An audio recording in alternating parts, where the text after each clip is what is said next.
more commentaries on the West Indies-Australia series. The action is about to begin. And now, for all the excitement, let's join our commentators on location.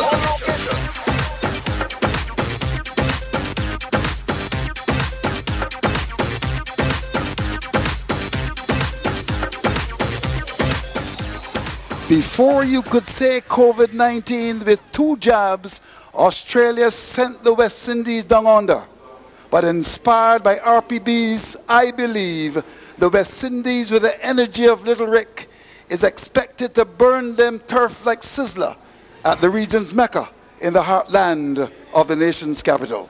Good afternoon to you and welcome to Kensington Oval. A little bit of rain in my area this morning when I was out for my early morning jog, but that is given away to brilliant sunshine, and the stage is set for the second ODI, West Indies versus Australia. Always a big contest. Now, remember what happened 2 days ago? Do you really want to remember that, ladies and gentlemen, boys and girls? If you're West Indian, no. The West Indies did not turn up at all at the region's Mecca, and they were soundly beaten by the Australians. But of course, there's an ambassador in Barbados called Red Plastic Bag, and he has a song called I Believe. And we're hoping that the West Indians from all the way in Jamaica right through to Barbados will be inspired by that song, because to be honest with you, we've got to do much better in an effort to beat the Australians. It was a pretty handsome performance by the Australians as the West Indies were blown away. I'm Andrew Mason, and with me is, of course, the former England batsman Roland Butcher. We've got a star-studded team, of course, as usual. Keith Roy Holder, who has been in the job for over 35 years, but someone just sent me a note and said it's not 35, it's actually 36 years. We got Philip Beaumont Hackett. Of course, that's a name from the 1920s. And of course, we've got the love man, Mike Sobers, who's a technical director.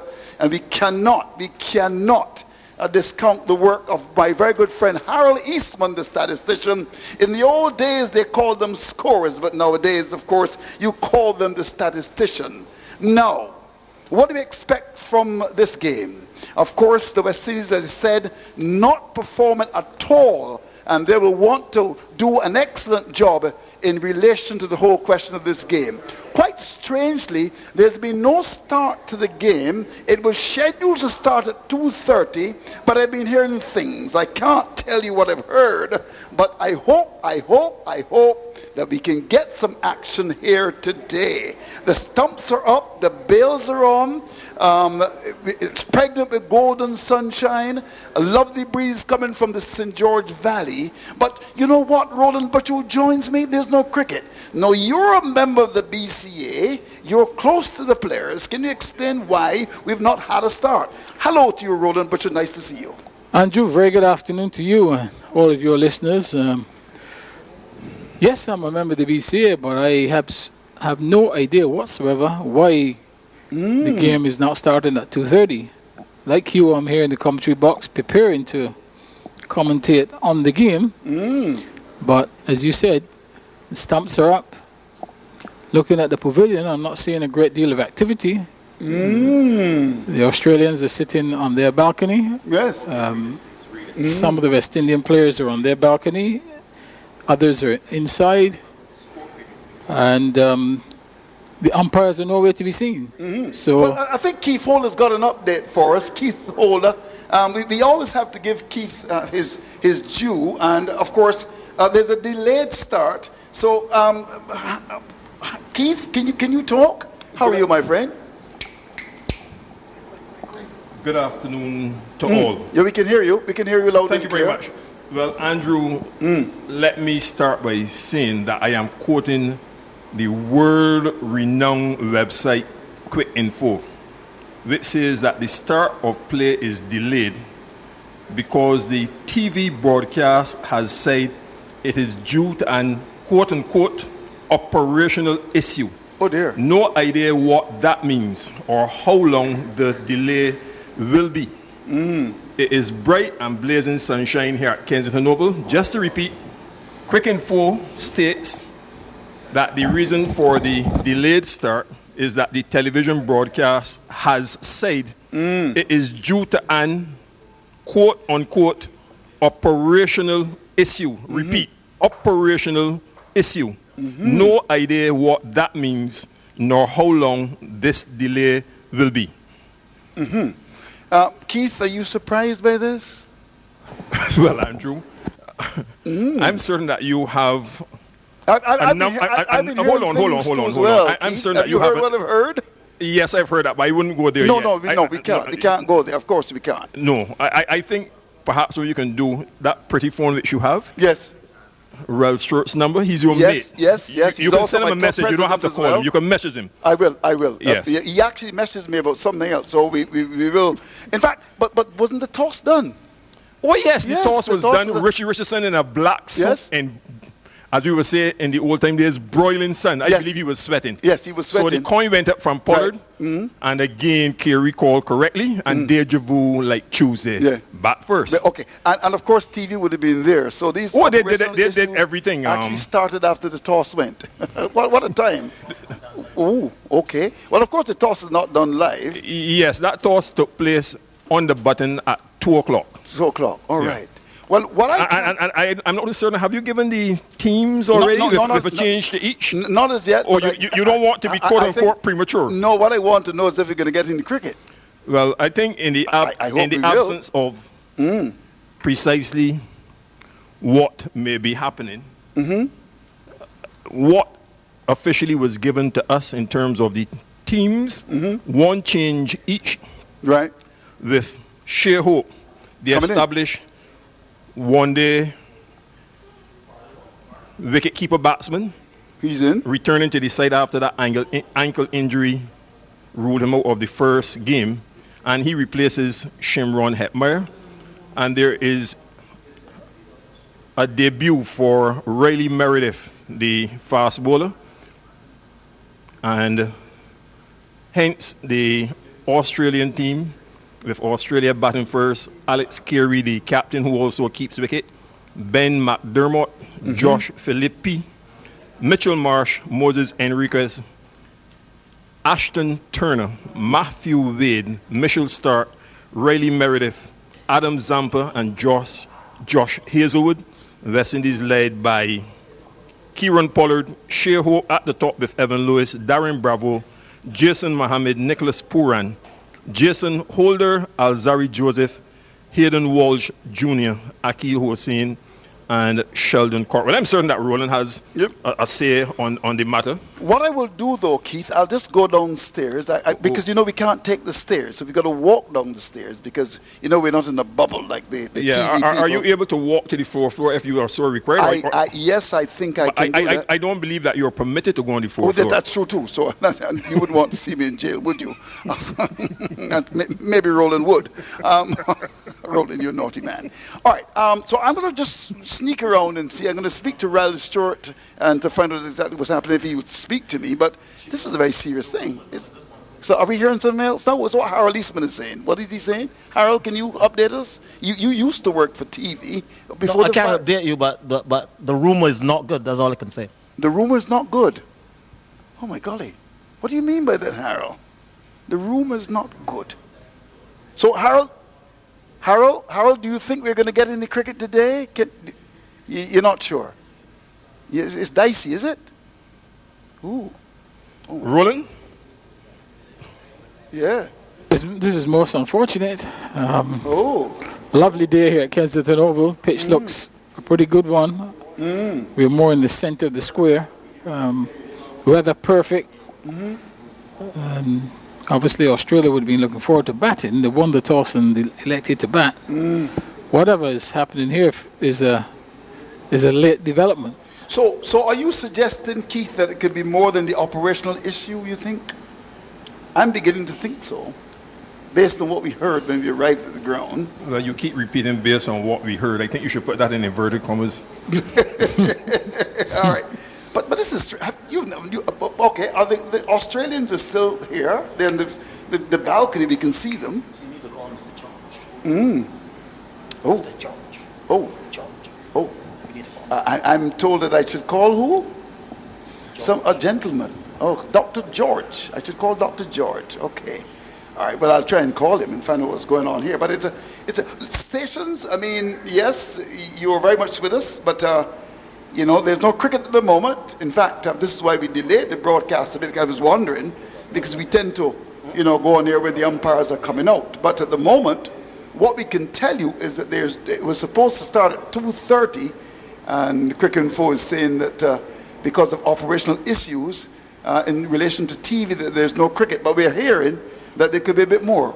Keith? I see the sole photographer for this international series with the COVID-19 restrictions, Randy Brooks, just walking off the field. Let's give a warm welcome back to Randy. Right, yes. After all, he couldn't be here on Tuesday because his father was laid to rest, Gordon Brooks, the outstanding Gordon Brooks.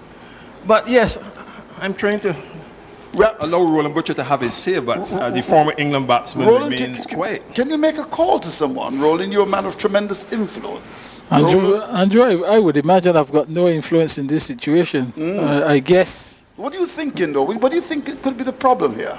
Roland, can you tell me, please? Andrew, right now, I am not absolutely certain because you saw the two teams warm up. Yes. Toss was done. Went through their. Australia won the toss. They went through all of their work. Is that Phil Simmons live? Yes. What I can tell you, Andrew. What I can tell you, Andrew, is that I'm seeing a number of Australian players on the balcony with their bags on their back. Oh. So I'm not sure what that's telling you. With the bags on their back. Yes. Oh. So, can we call it Wally then, possibly? It looks as if this is going to... Well, obviously we can't go off air so quickly, but I mean... Well, I mean, I was hearing, in fact, when I arrived at the ground, I was hearing that there was a possibility that there might not have been any cricket today. But then when I saw the toss being done, I said, okay, well, there must have been a change. But this is strange, very, very strange indeed. That and you're saying that they're with the bags on and they've gone into the Cigar soap. Can you see them now? Or you think they're leaving? Well, the coach is there. The players that were sitting outside put their backpacks on and walked inside. So, gentlemen, I think we should try to see if we can get an official update from Philip Spooner. Yeah, where's Philip Spooner? We are in a chat, and I was looking to see if he is placed any updates for us because he is the link man in the circumstances. I don't think that what we heard we would want to make public so far. Well, you may miss, Philip, because your storage is almost full. Yes, because people send a lot of trash to your WhatsApp. You know what I mean? I'm always deleting. And Ray Ford is trying to reach you too. Well, I say to him that I'm here, so keep quiet. Okay. Let's see our chat here from Philip Spooner. What's the last thing? The last thing we got from Philip was the team. Yes, but we want more from Philip. 3 minutes after 2. All right. Well, we'll assign Harold. Harold knows how to touch base directly with Philip. Harold, what else are you picking up here? The thing about it, Philip is, Philip is our friend. That's domestic. But really and truly, Philip's job as the marketing and PR manager of the West Indies Cricket Board, he has to be really, really respectful of whatever process is going through. So we really wouldn't hear anything from Philip until it's something really official. Okay, fine. Okay. All right. Do you agree with that, Harold? Well, I've said to Harold that we should reserve our comments while we try to inform the cricket-loving public. Well, it is interesting because when I was coming to the ground, I just got a feeling that something was wrong. The air was still. So just before you get a storm. Okay. Janet. Quick Info has reported just in. The second ODI between West Indies and Australia has been suspended due to a positive COVID-19 case. Well, that's what we were hearing. Yeah, that's what we were hearing. We are quoting ESPN Quick Info just in. The second ODI between West Indies and Australia here at Kensington Oval today in bright sunny conditions has been suspended due to a positive COVID-19 case. All personnel inside the bubble will go into isolation. Gentlemen, when we went to the Wildy Gymnasium on Saturday, in discussions with relevant personnel. It was indicated that the Australians made it absolutely clear from the outset that any one single case of COVID coming into the picture, that would be that. I don't, again, based on what we in this circle have heard in relation to what has now been reported by Quick Info about the positive COVID-19 case, until we get official word, I think it would be unprofessional to state what we heard in relation to that positive COVID case. But yet again, just in breaking news, and we are quoting ESPN Quick Info, that the second ODI between West Indies and Australia here at Kensington Oval of this 3-match series, with the third and final match originally scheduled for Saturday, and it has been suspended due to a positive COVID-19 case. All personnel inside the bubble will go into isolation. Andrew? And how long is that isolation period for? Do you know? Andrew? I don't know all the details. Key fix Herbert Holder, I'm very weary of any information pertaining to COVID. I know we were we turned up as early as 9 o'clock on Saturday. It was just not the media, but all personnel involved, the ground staff, the BCS staff who were due to have our test. I think we took about an hour and a half or so, roughly. But that gave us time to pick up a couple comments along the way. And the Australians, I repeat, made it absolutely clear that if there's a single case, they're going to say bam, bam. Bam, bam. Yeah. So yes, Harold. No, the thing about it, though, right, is that you can understand the seriousness of the Australians, because the Australian government are one of the most serious governments when it comes to COVID. You know, even if you are Australian, they don't let you come home if there's any COVID. No, that's not what I'm saying. All I'm saying, though, is that they are very serious about it because they will have difficulties getting home. Yeah, of course, but I mean, we're only speculating right now. But we need to look at the Pakistanis came in yesterday. Yes. And if the team have to go into quarantine, say for 10 days or so, what does that say for the Pakistan part of this tour? Well, I mean, but before the Pakistan part of this tour, there's supposed to be a couple more games. But right now, everything is speculation. We have to find out, you know, is it in the West Indies camp? Is it in the Australian camp? Where is it? So until you know those things, there's not a lot you can really discuss. Well, there is a lot we can discuss, Roland. Are you saying that we should wrap up right away? Yeah. No. I'm talking about on this issue. Okay. On this issue. Somebody needs to call Dr. George. Just relax. Philip Spoon is hurriedly making his way. He's about in the middle of the field. No, he's not hurrying. He's put on quite a bit of weight recently. He's struggling. I've never seen Philip Spooner walk as fast as I've seen him walking at the moment. Yeah, with his bow legs. Thank you very much, Susan. That is hurry. So, Keith, so what about this thing about operational issues? What was that all about? What Andrew, was that all about? You like to put people on the spot. This is not Mason and Guest. No, but Keith, you reported, and is it still there or they're taking it down? No, they're not going to take it down. This is Quick Info. So there are two issues that we have now. Okay, is somebody calling there? Yes, this is Mr. Inswing calling me. I'll let Harold take the call. Mr. Inswing, who's Mr. Inswing? Is that Pedro Airguard? Yes. Oh, I need to listen to his show. 7 o'clock on CBC. I'll be there. Yes, okay. So here we go. Our good friend Petty.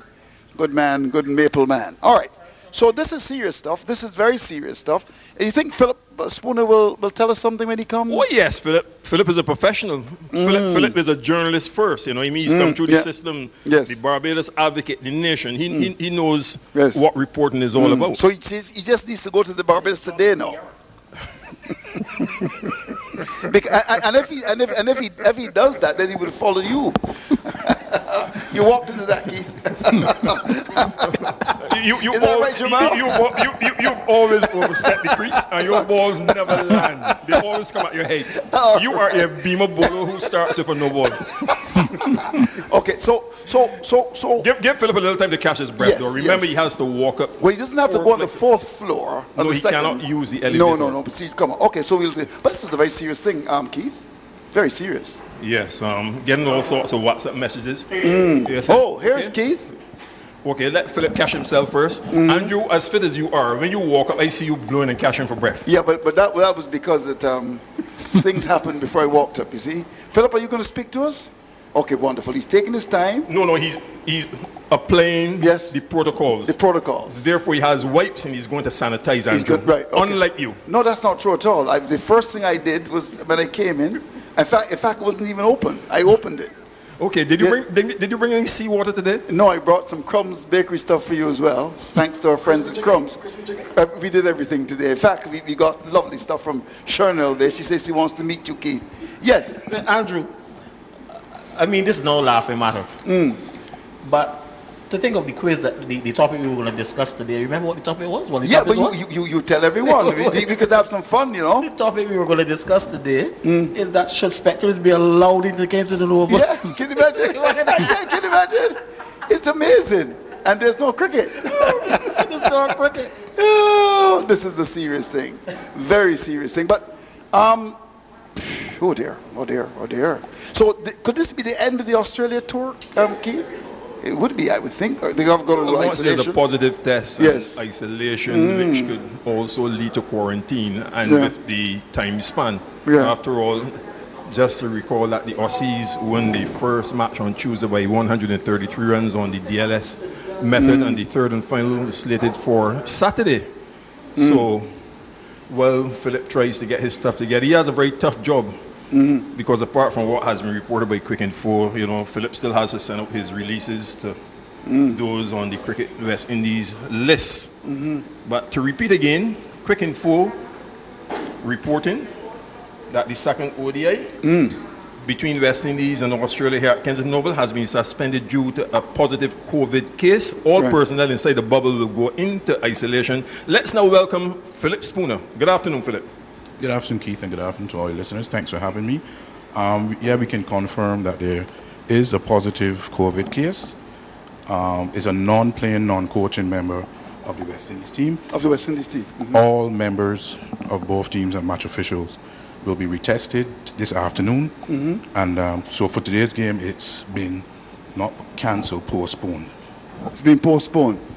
So, Philip, in light of the postponement, if everything goes well, would this match then be rescheduled for as early as tomorrow, or they would slot it in for Saturday and an agreement would be put down the road? That information, that decision hasn't been made yet. Obviously, we look at the various possibilities that exist and how the protocols, can be worked. So again, Keith, this is not really a Cricket West Indies, Cricket Australia only matter. This is obviously the Government of Barbados, the Ministry of Health, etc., etc. So there are many parts to this, many moving parts. So we appreciate it's a very, major event to put on cricket in the first place in a COVID environment, and that's where we are at the moment. Andrew, I know you've been fortunate leading up to this series to be talking on a one-on-one with Dr. George. With your contact, based on what Philip has just said, is it possible that on your phone you can see if he can get ahead of ESPN Quick Info and break that news? I will do that. So keep the conversation going. Yes. Of course, with Roland, it's about time he does some work. So keep the conversation going with Roland Butcher, and then of course we'll try and see how we can get some more information. But just to repeat what Philip said just now for our listeners, Keith, what did he say? Philip, can you just return? Where's Philip again? Of course, it's always good to hear the second time from the horse's mouth. So there may very well still be cricket. They're going to be tested, he said, this afternoon, is it? Did he say this? Yes, we'll get Philip to come and repeat, so these guys he's been wonderful. Like I said, he's a newsman first, Philip. Yeah, I'm Andrew. Indeed, yeah. Oh, this is a very serious matter. Well, there's no cricket at Kensington, let me repeat, for the stations, of course, taking the broadcast. Lovely weather, the toss was done, Australia won it, and they decided to bat. Well, and in fact, the broadcast started a bit late because we were wondering, we were looking at around 2:30, we didn't see anybody coming out, we just wondered what was going on. But then we heard the news that someone tested positive. Not a cricketer by any stretch of the imagination, according to a very good friend there, Philip Spooner. And all of the personnel will be tested this afternoon, and we shall see what happens the outcome of that. But well, this you know, is Bob a Marley's serious thing. song where there's a little smoke, there's fire. There's fire, yeah. And about 45 minutes before the schedules start, we were privileged to what was being bandied about. And as you've just correctly pointed out, Andrew, having seen the toss, the teams have declared officially, and normally you would see the umpires walking out by around 5 minutes before they start. Right. And but You were wondering about it. Yes. In fact, I delayed. I said, what was going on there? And I kept saying, we'll be with you in a minute. And then I looked, it was 25 past and 26. Nothing happening. And then there was some movement. Yeah. So this is not good news at all. Philip will come back to us a little bit later. Philip, can you come back again and talk to us? We'd be happy to hear from you. I think he's trying to get something out officially. You think he's trying to get Dr. George for us? I thought that was your assignment. I will do that as well. So, Roland, can you continue the conversation here on Vibes Radio, the champion station? Of course, we want to thank CBC for ensuring that the broadcast is heard loud and clear. And, of course, we want to thank all of those taking the broadcast from KLS Radio up in Jamaica right through to Vibes Radio in Dominica and NBC Radio there as well. We got 105, The Beat in Barbados, CBC, of course NCN Radio, the Vent, W Vent there in St. Lucia with us as well. We're really very, very happy to have you as very much a part of our broadcast. And of course, Real FM, Andrea Donald, who is ensuring that all of Grenada here's the cricket. We want to thank you very much indeed, Andrea Donald, and he did a wonderful job when those 5 T20s were played against South Africa in Grenada. So we want to thank you from the bottom of our hearts for a wonderful I've never heard job. Roland Busher so silent though. Yeah, Roland, very silent. He's very pensive. Well, Andrew, on this issue, there's not a say. tremendous amount you can say because you don't have the facts. No. All you know is that there is a positive test. You don't know who it is. You don't know what the circumstances are. And apart from what Philip has said officially, that's all you can go with, really. There's not a great deal to discuss, Keith. Yes, but at the same time, I think that Philip having come to us to further state that based on Philip, yes. Philip, yes, can you take this for me, please? I know you're a good boy. You came up under some wonderful people, so you know the protocols when it comes to the tough line of journalism. So let's go again, Philip. We have to keep the listeners informed still. Yes, Keith. As was reported earlier, and the official information is that there is a positive COVID-19 case, a non-playing, non-coaching member of the West Indies team, ahead of the CG Insurance second ODI here at Kensington Oval. Due to COVID protocols, all members of both of the teams, as well as members of the match officials, will be retested this afternoon. And once those results are known and are in hand, then we will begin to think about rescheduling the second CG Insurance ODI and then looking at the third one and going forward for the series. And earlier when you were with us, I posited the question of the likely playing there against the background that the third and final match was that will have to be worked. Saturday. That will have to be worked through with obviously both teams, the ICC, as well as the COVID officials in Barbados and the Ministry of Health and the government. We're a long way off from that. We just want to make sure everybody is negative based on tests and stuff like that. So we're a long way off from determining when the match will be replayed. So please bear with us on that one. We are some distance away from that, but officially, just to remind everybody that today's game, the second CG Insurance ODI West Indies versus Australia, has been postponed. And again, that's due to a COVID-19 positive test result.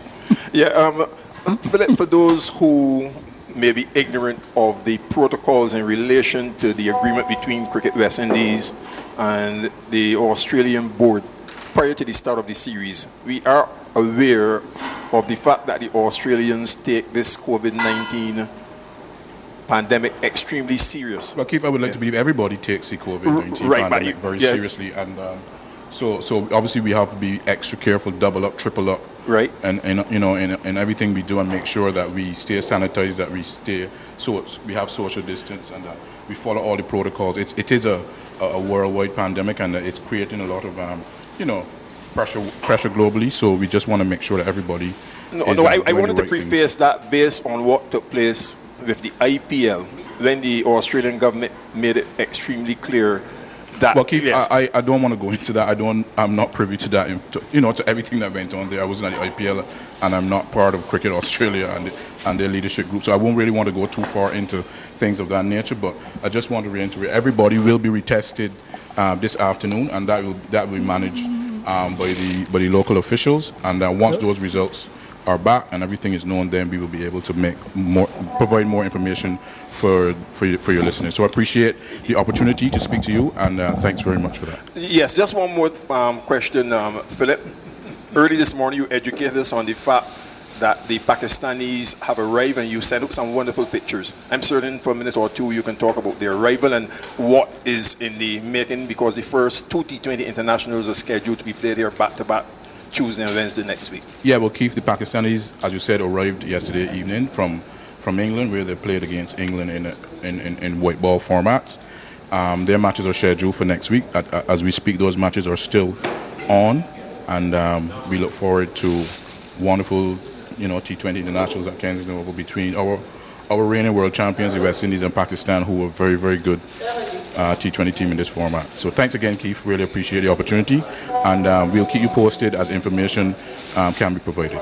Yes, it means, thank you very much as well, Philip. It means that we have a lot of work to do here. Where is Jamal?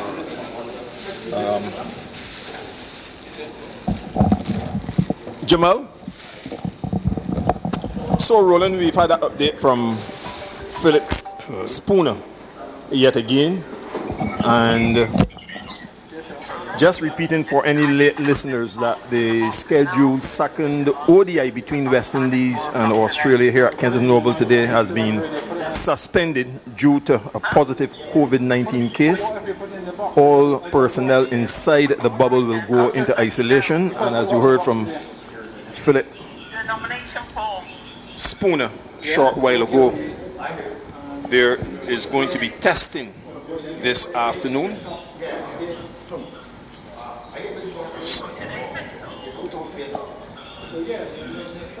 So let's welcome one of our analysts, Jamal Smith. At the same time, we are trying to get the Chief Medical Officer, Dr. Kenneth George. Good afternoon to you, Jamal. How are you? Good afternoon to you, Keith. I'm well. You're standing taller than tall. Yes, I am actually. What's that height again? 6'8". 6'8". Yeah, So you can rival the Big Bird. Yes, I can.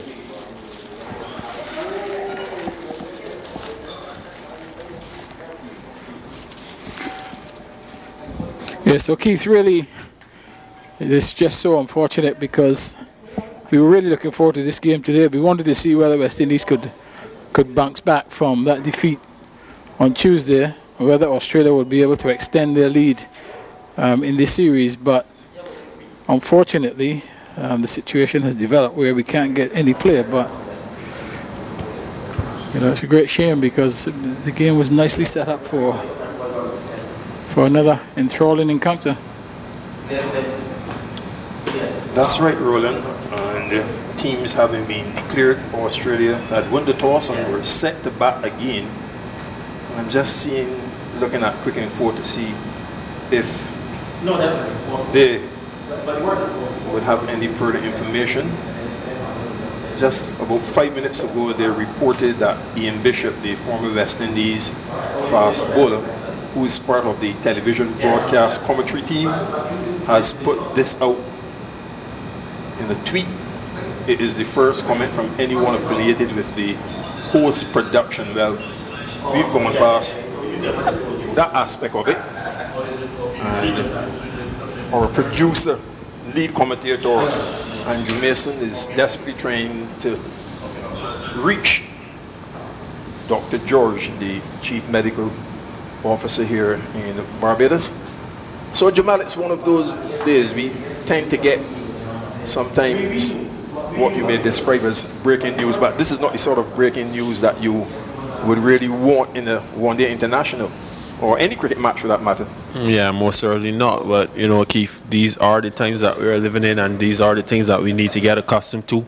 It won't be the first bubble that would have effectively burst, as some people would like to coin it, but you know, it's most unfortunate because, you know, conditions were perfect. We were just about to have a start on our way, and then we were told, well, no cricket today, you know. So it's a very hard blow to this series. Hopefully there are no more positives, Keith. Hopefully, say that with bated breath, but we'll have to wait and see.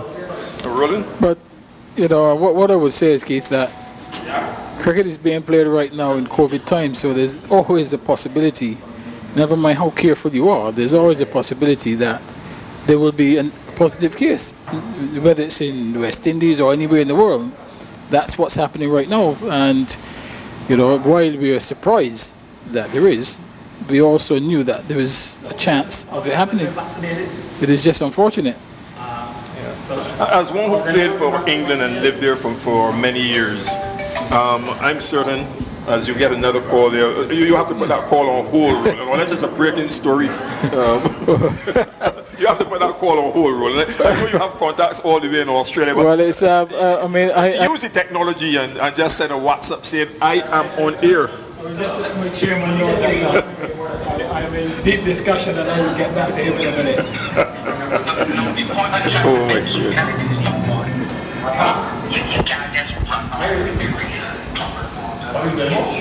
Yes, Jamal. Yes, Keith. What are we talking about again when Mr. Butcher's not being focused at all? What are we talking about again, Keith? I think he's getting a call from Tasmania at the moment.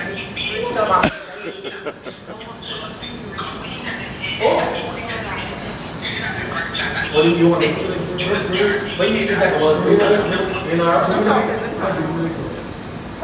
No, I was about to ask you about the 100 and what's going on in England at the moment with the country now being open back. For the 100, I got a WhatsApp a little while ago suggesting that Butler might be the first one to score 100 in the 100. So I presume that play is going on right now, and he's close to doing that. So I'm sure you will get it first this evening. I did actually watch the women's game yesterday.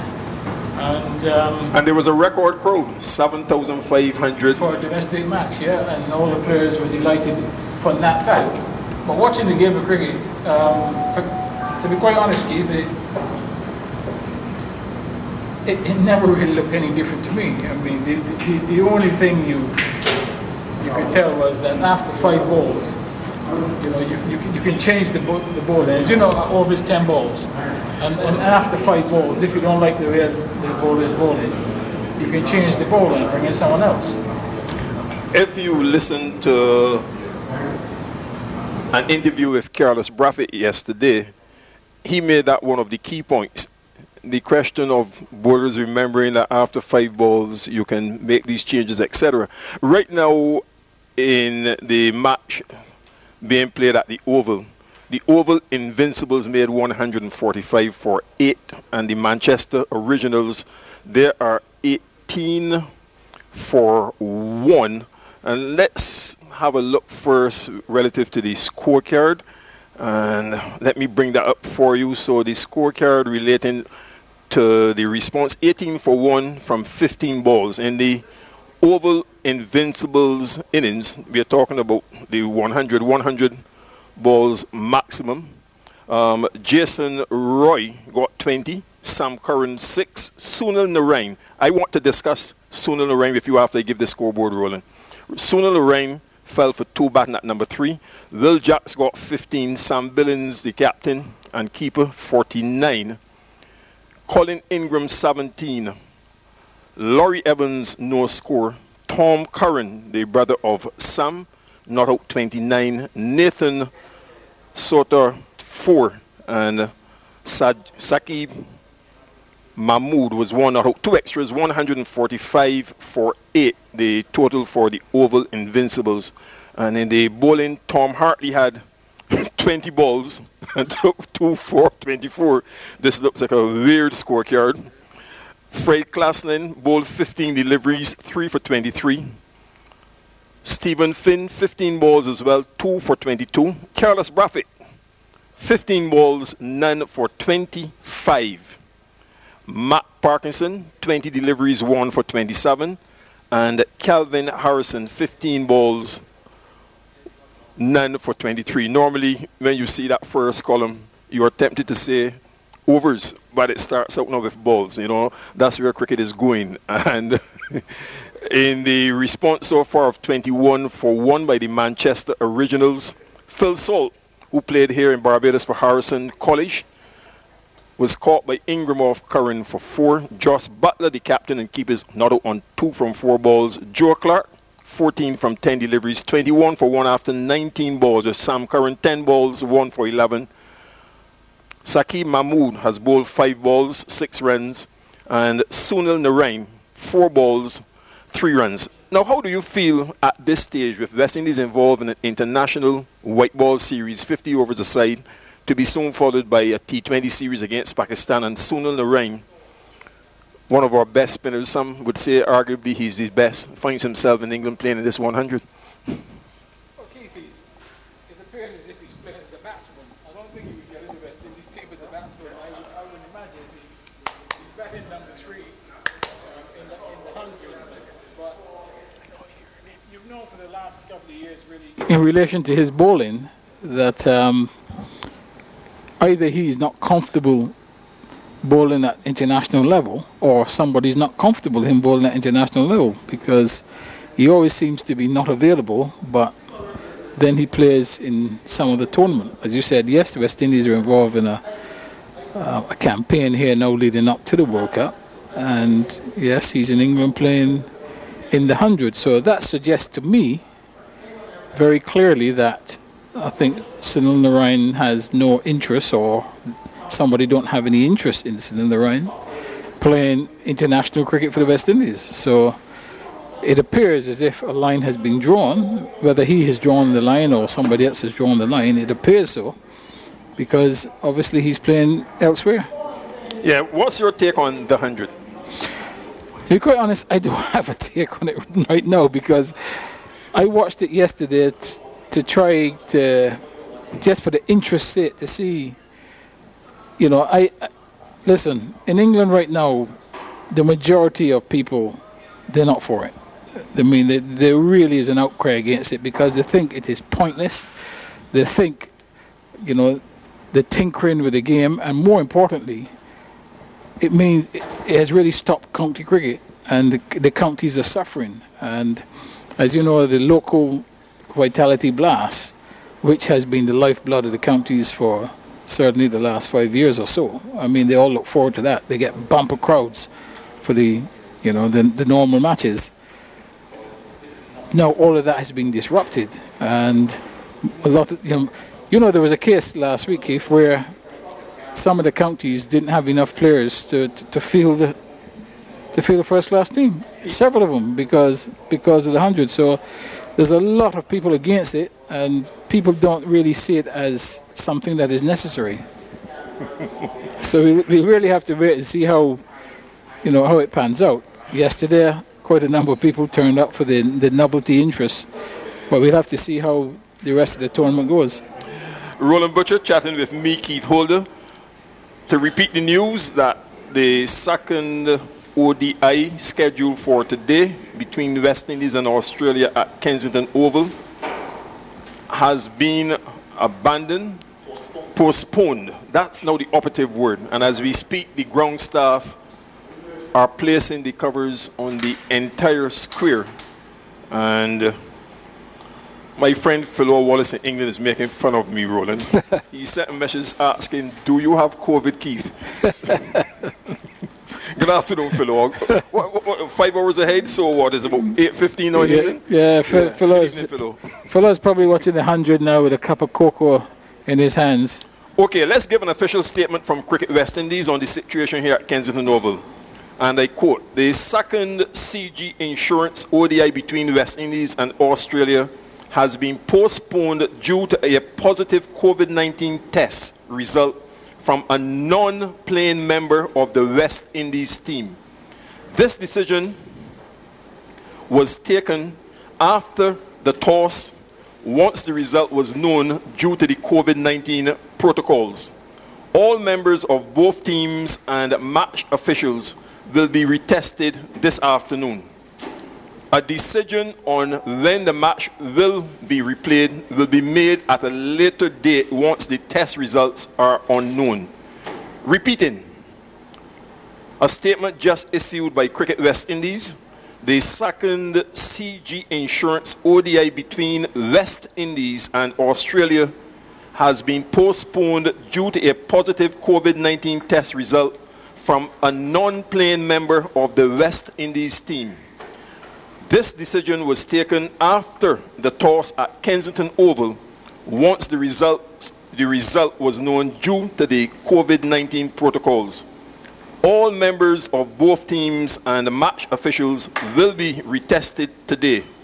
A decision on when the match will be replayed will be made at a later date once the test results are known.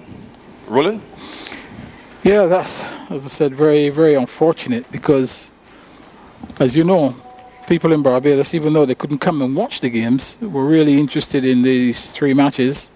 You know, we've had no international cricket in Barbados for a very long time, and we're looking forward to these 3 games.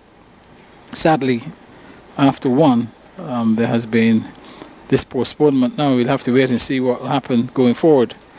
But it just really is unfortunate. I hope whoever has tested positive that they have a speedy recovery and it's not something that will really damage them going forward. So let's hope that whoever it is that they recover quickly. Well, Philo continues to communicate, the former Barbados captain and West Indies player, and he says that he's ready to watch cricket from the Oval. I'm not sure which Oval he's referring to. Well, that means he's there. I mean, okay. he's obviously... I was being tongue-in-cheek with you. Yeah, I think it sounds like he's in Kennington Oval, and good luck to him. And they said it'll be about 8:15 in the evening. And of late, England have been very, very warm. I think over the weekend they had perhaps the hottest day for a long time. You didn't hear that question from our Eastman? Well, I didn't hear it fully, but I would imagine it's something to do with food. Yes, he asked Keith, is lunch still going to be served? And I just saw him eating 3 jam puffs. What a man. And from crumbs. Yeah. And Harold, please leave one for me, but observe the protocols. And Keith, he had 2 before that. And I'm starving.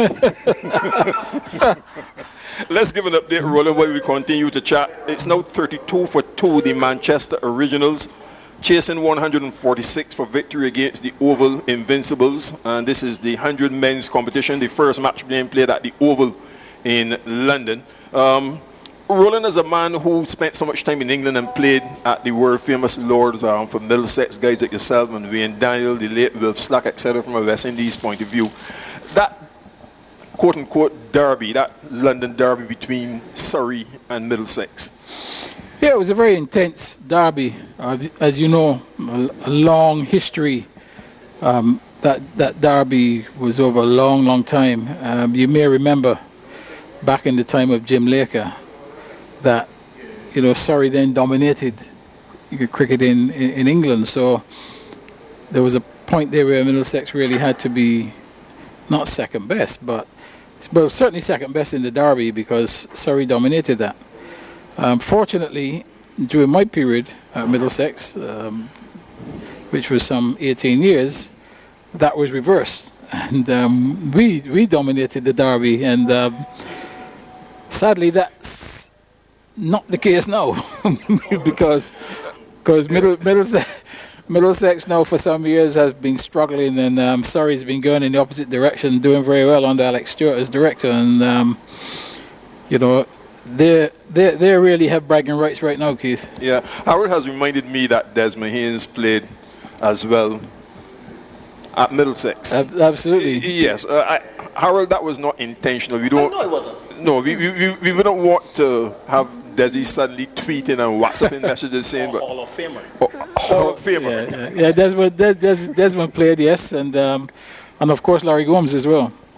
Yes, but those were the days when county cricket, as we would say here in Barbados, was county cricket.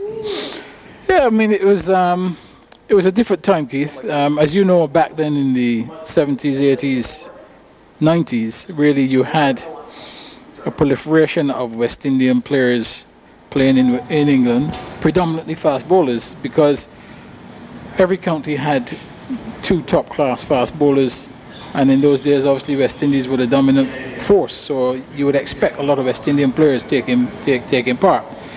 And of course, again, the teams that had international batsmen would have had the top flight. So they would have had the Barry Richards, the Zahir Abbas, people of that ilk playing.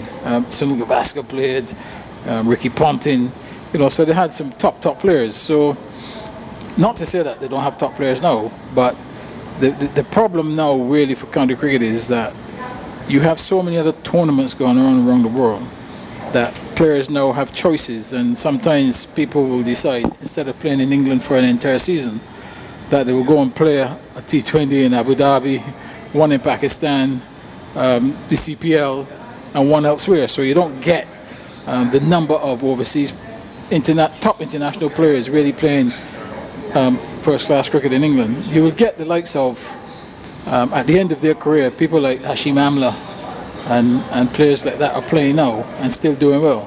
But the guys who are top of their game at international level tend now really to take part in other games. Mm-hmm. But Roland, I've always often wondered though, because I remember sometime back I got a video of some of the battles between our West Indian fast bowlers and our West Indian batsmen in county cricket.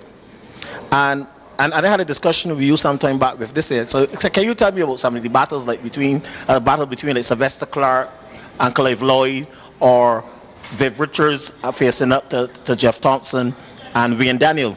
I think you give me two good stories about those encounters. Yeah, I mean, you had those battles there all the time. I mean, when we played Surrey, as you said, Sylvester Clarke. I don't think Sylvester Clarke was, we were very friendly off the field, but on the pitch, I wouldn't say there was any friends lost. I mean, Sylvester, he wanted to dislodge you, and you wanted to score runs. So that was one. I mean, as you said, Clarke and Lloyd, Richards, Daniel. It was always a good contest. You had Michael Holland, playing. You had Andy Roberts. You had Colin Croft, Joe Garner. Just a long list of top fast bowlers who, wanted to do well for their side. But Roland, I remember you gave me a story of a match where Viv Richards murdered Jeff Thompson and Wayne Daniel. Yeah, I mean, actually, me and Wayne spoke about that not too long ago, and the interesting thing was that Wayne and Jeff Thompson, the game was played at Lord's. Wayne and Jeff Thompson were bowling very, very quickly, and the likes of Brian Rose and others were, given a little bit of daylight between the stumps and the ball. And, we got a few wickets quite early, and Viv walked in, and as if he turned off a light, suddenly Wayne and Jeff started bowling slow and half volleys. I couldn't quite work it out. And it appeared as if they were bowling slow and bowling half volleys, but not at all, really. It was really through the genius of Viv Richards that he was able to make two very quick bowlers look medium pace. Mm-hmm. And it got quite interesting in the fact that when Wayne wasn't bowling and he was feeling that mid-on, he was encouraging Jeff Thompson to bounce him, and vice versa. And I remember Thompson saying to Wayne, well, I mean, no, you bounce him, because you see how the way this man is hitting this ball. But yeah, I mean, county cricket was great. I thoroughly enjoyed my time in county cricket. It was fantastic. Roland, I really enjoy my conversations with you, because you would have been involved in England with all of these encounters, and you actually told me a couple of days ago that you was actually a spectator when the West Indies won the first World Cup in 1975 against Australia. Can you tell us about that? Well, yeah, I mean, I was a spectator when they won the first and the second, and when they lost the third. So, have you ever won a 50-over World Cup set? Yeah, so I can say that I was present at both of their World Cup victories. Yeah, I mean, obviously 75 was fantastic. I mean, in those days, as you know, a lot of West Indians followed the West Indies, particularly in England. So when the West Indies played in England, you only had to look around the crowd, and you match the spectators. The West Indian spectators match the English spectators. I mean, these days you look around and you'll see a sprinkling of West Indian spectators in the crowd, but back then, I mean, there were massive crowds and massive amount of West Indian players, spectators watching the game. And when West Indies won, you can imagine that the atmosphere at Lord's in that first World Cup, and then obviously the days after that in all the areas in England where there were a lot of black people, you could imagine what it was like. And same thing in 1979. I think it was perhaps a little not quite so joyful in 83 when they lost to India. But Roland, what I can say to you though, right, is that my father left Barbados in 1962, and my mother was pregnant with me at the time. So my father have lived in England from 1962. My father came back to Barbados the year that we lost at Kensington after a long time in 1994. And my father worked on the London bus, he worked on the buses, and then he worked at another marketing firm after that. When England defeated the West Indies here at Kensington Oval, and he went back to England, he said in all the years he's been in England, it was the first time that he knew that the people actually followed cricket. No one had ever, in all the years that the West Indies dominated England, no one at his workplace never mentioned anything about the game. But when he arrived back in England in 1994, all they were saying, my father's name is also Harold. His name is Harold Sandyford. They say, Harry, we got you. We got you. He could not believe that people used to follow cricket. Well, that is very obvious, because in the 80s, 90s, I'll tell you, Harold, English people really revered West Indies cricket, because West Indies were so dominant with both bat and ball, outstanding fielders.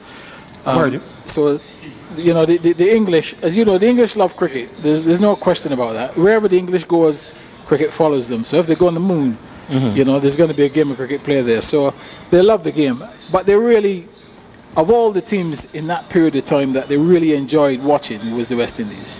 Obviously, they didn't like the West Indies beating them, so they'd be very quiet with your father, because they wouldn't want your father to pump a set, on them. So obviously they'll keep him very quiet. Gentlemen, sorry, Roland. I just want to chip in here because we've just had a statement from the CEO of Cricket West Indies, and I trust that my good old phone will give the correct audio so that you can hear it. So let me try, and here we go. Yes, the second CG Insurance ODI between West Indies and Australia has been postponed today due to a positive COVID-19 test result that was confirmed today by a non-playing member of the West Indies staff. This decision was taken after the toss at Kensington Oval once the result was known and confirmed by the Ministry of Health officials. The established COVID-19 protocols stipulate now that all members of both teams, the match officials and all the TV crew, will return immediately to the team hotel. Everyone will be retested later today. In the meantime, everyone will have to remain in isolation in their rooms until those PCR test results are confirmed.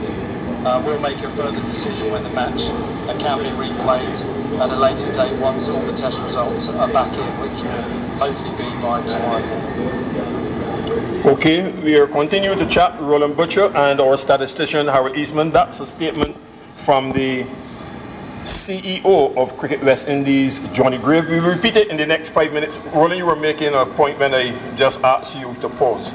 Yeah, the point I was making. By the way, Harold, you talked when I was trying to get this together from the wonderful Philip Spooner. I heard mention while eavesdropping of your dad going to England what year? In 1962. Well, my dad beat him by 1 year. Yes, Roland.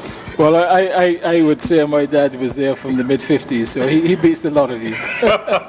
and thank God he's still there. Okay, wonderful. My dad passed on just 3 years ago. Yeah, so.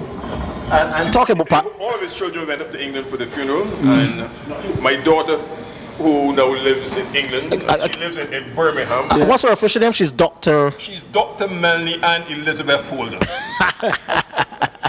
Having studied her medicine at Leicester University. Well, Melanie, if you are listening, I have an announcement for you just in case you haven't heard it. Your good old schoolmate Siobhan actually got married a couple of weeks ago. And she's also pregnant at the moment too. So that breaking news. In Birmingham. Philip, come over here. You have to work yet, Philip. There. Come and help Harold with this. Thanks very much, Harold. But Harold is so smart, Roland, that when we were doing commentary during the first ODI and we were talking about the principal of Queen's College, I made a reference to Harold about our daughters, his daughter and my daughter going to QC, blah, blah, blah, blah. Harold kept that to his chest, and he waited for a day when we have no cricket yet to announce that he will soon be a grandfather. Well, you see, the same thing, second granddaughter. The same thing that happened with his father. I mean, his father, for all of those years, didn't say anything to his English colleagues, but the first time West Indies lost, they revealed it, so they were waiting all those years. I'll tell you what, and we're going to repeat that statement for you from the CEO of Cricket West Indies in 5 minutes. Just a reminder, let's look at the surface here, Roland. We're 1, 2, 3, 4, 5, 6, 7, about 8 of the bricks have been put in position. Just a word on going back to Lords. Perhaps two of the greatest moments that I have felt joyous came in 2015. I never ever believed in my wildest dreams that I would be able to watch an Ashes test at Lords, and it happened simply because my daughter Melanie was graduating from Leicester University. I contacted Otis Gibson, who was then the England bowling coach, and said, Mosh, that's his nickname, I'm coming up to England for my daughter's graduation, but when I checked the itinerary, I realized that an Ashes test is being played at Lords. And I'm really coming for my daughter's graduation. I'll be so happy if you can sort us out to watch the game. What they say to me, Keith, no problem. I just want you to do one thing for me. Just when you arrive, let me know when you are leaving Leicester to come up to London. But he said, I'm going to sort you and your daughter out with tickets, but I want to tell you one single thing. When you get to the ground, when you are leaving your hotel, wherever you are, please do not travel with any food whatsoever. He said, you know you Bajans, you like to put this and pack the bag, etc. It was wonderful treatment. Not only did he leave the complimentary passes by a particular venue, we were into the Mount Stand, but what topped it off is that he had lunch and tea organized. The funny thing about it is that Otis Gibson had seen me only once before in a suit, and that was the year before at the funeral of George Linton, the outstanding former Spartan leg spinner Barbados player. Keith Pikeman Ben Anderson, who is a member of the MCC and always parades his tie, he knew that I was in England, and he said to me, Keith, if you're coming to Lords, you must put on a suit. Okay, I followed Pikeman and put on a suit, and when I saw Otis, he checked up on us at lunch. I saw a funny looking look from Otis, so he said, well, Keith, I say to you, just don't walk with anything, but what are you doing in a suit? I said, Pikeman, advise me, it's a suit. He said, what? I said, Pikeman said, I am going to take you into the long room.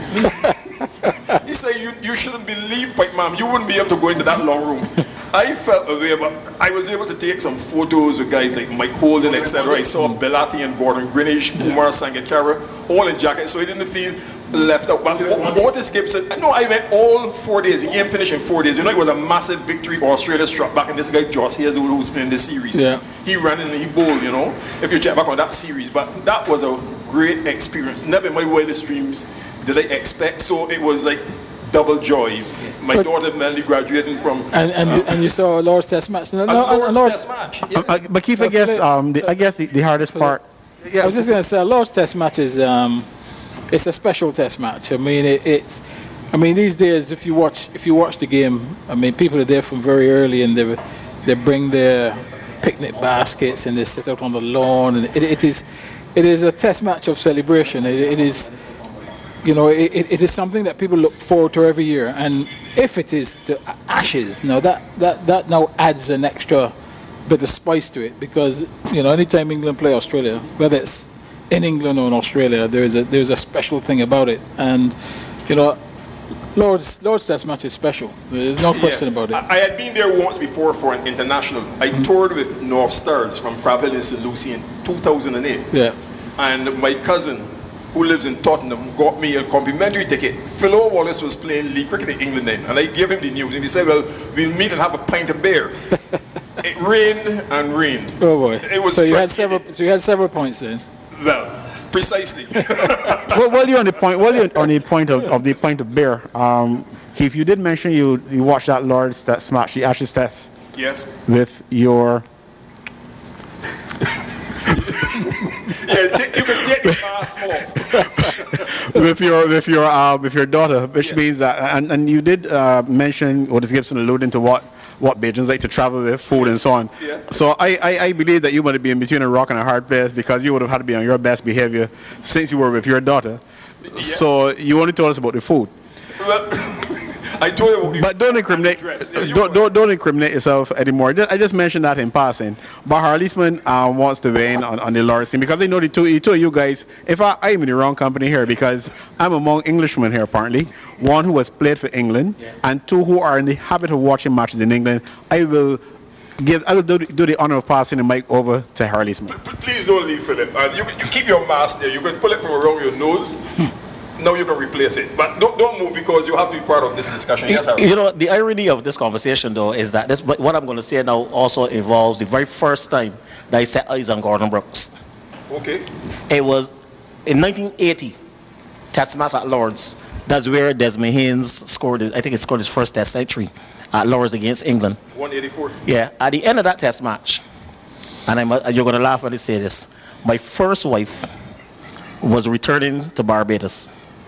And we were at Heathrow Airport. I wasn't coming back because I was going to watch a few more Test matches. And while we were in the queue, for the flight, I heard this gentleman saying, "Is anybody here going back to Barbados?" And when I looked, I recognized that it was Gordon Brooks. He wanted pictures. He wanted pictures sent back to Barbados for the Test match at Lord's. He had the film. Obviously in an envelope, and my first wife actually brought them back to Barbados, and somebody at the Nation collected them from her, and that was in 1980. That's a significant point you made, Harold, because when I did my tribute to Gordon Brooks a couple of weeks ago for Barbados Today, I made it clear that one of the significant aspects of Gordon's work, whether in the region or outside of the region, is just what you have described. He would try to get someone who would return. Those were the days, naturally, black and white photos. You go into the dark room, you do your stuff, and you get somebody returning to Barbados. Or like today, you go on your computers and if a click. You press a button, And Keith, I think, the younger people might disagree with us, right? But I think we have, as a generation, have lived the best time, We've seen the old country, and now we are into these modern days. Because as you said, I remember the days when there was dark rooms.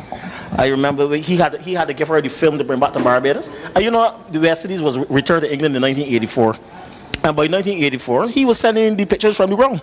Yes. It's just amazing how technology is. Yes. You talk about technology. We are chatting away here at Kensington Oval because the second ODI between West Indies and Australia has been postponed due to a positive COVID-19 test result from a non-playing member of the West Indies staff.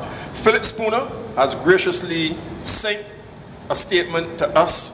He set up this chat for the media center with the commentators, etc. Philip, you're doing an excellent job. And on my WhatsApp, here we go again with that statement from Johnny Grave.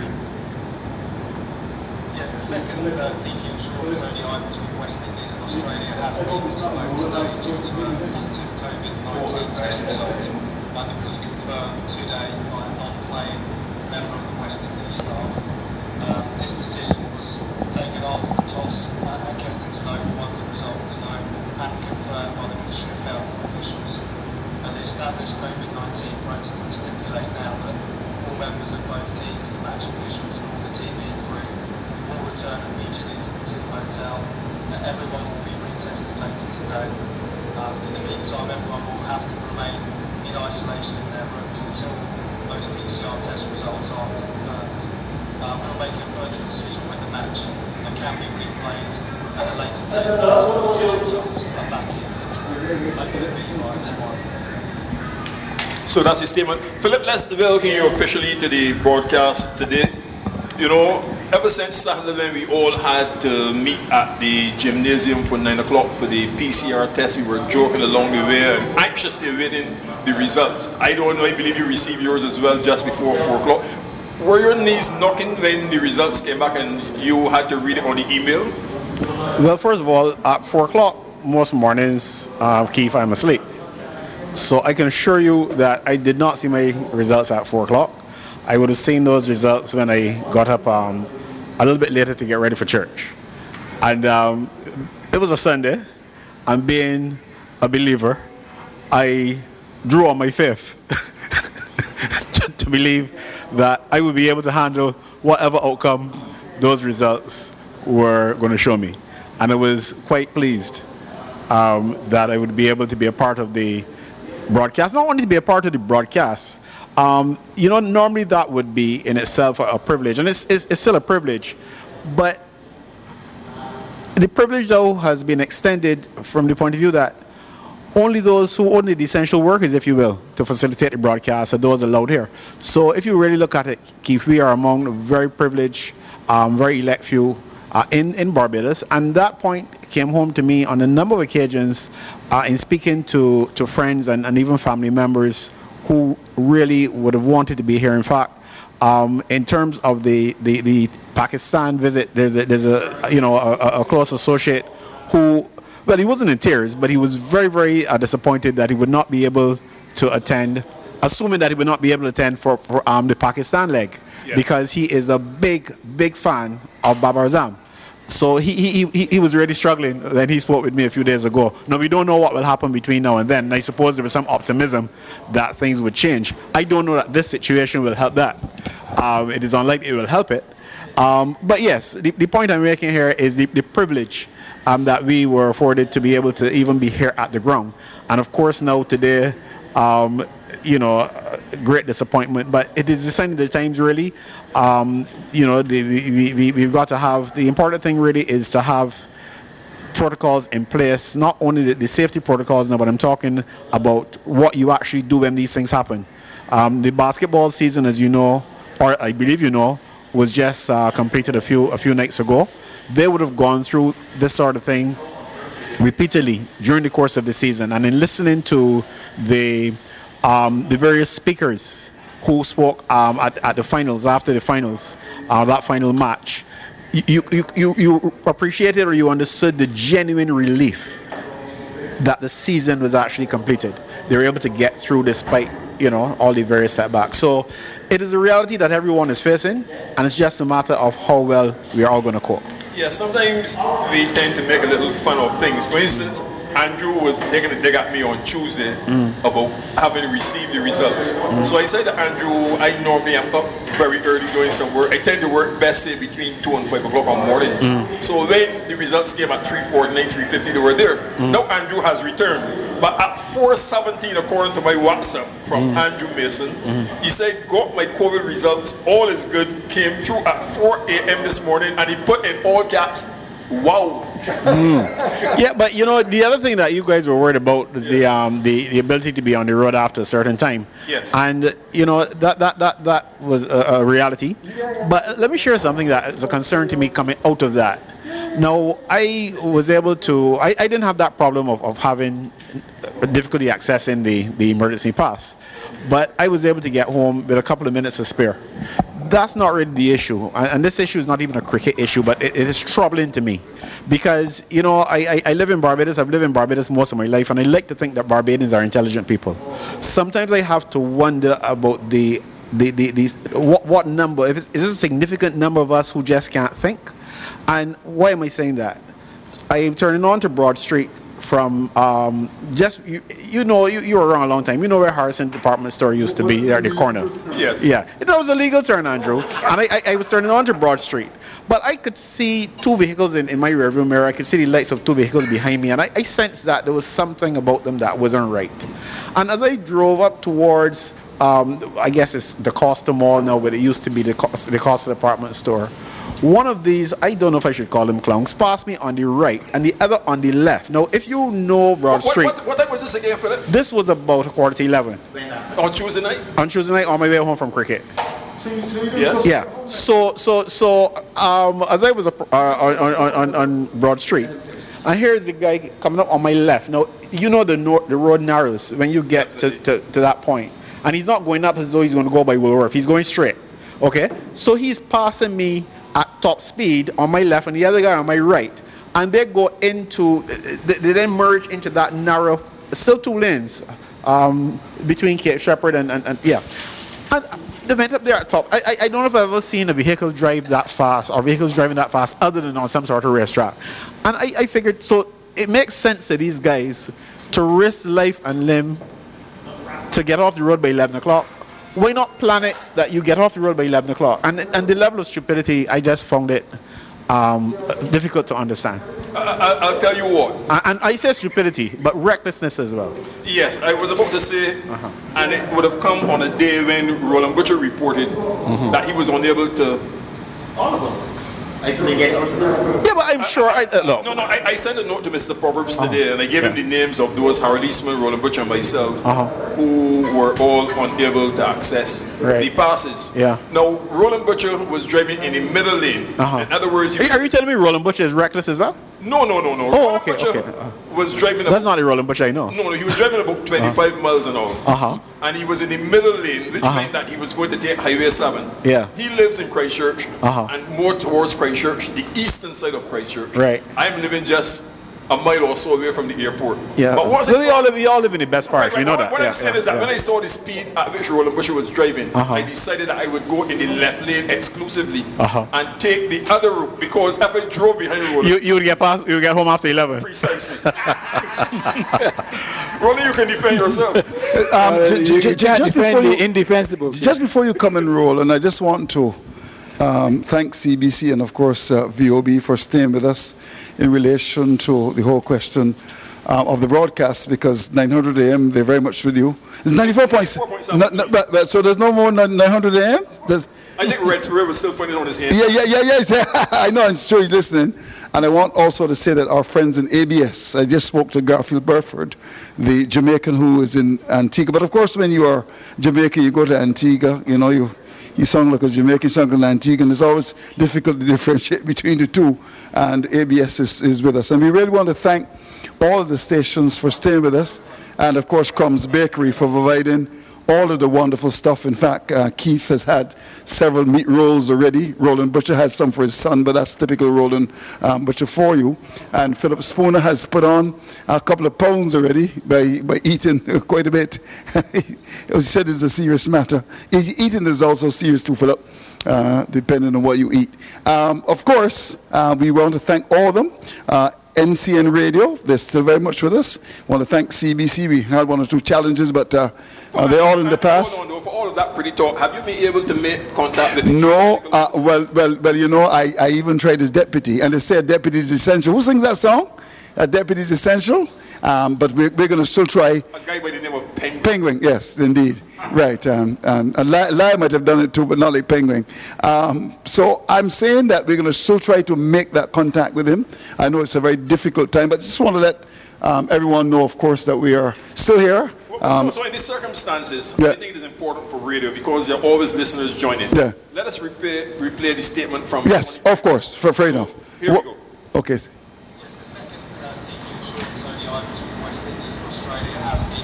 Today due to a positive COVID-19 test result, and it was confirmed today by a non-playing member of the West Indies staff.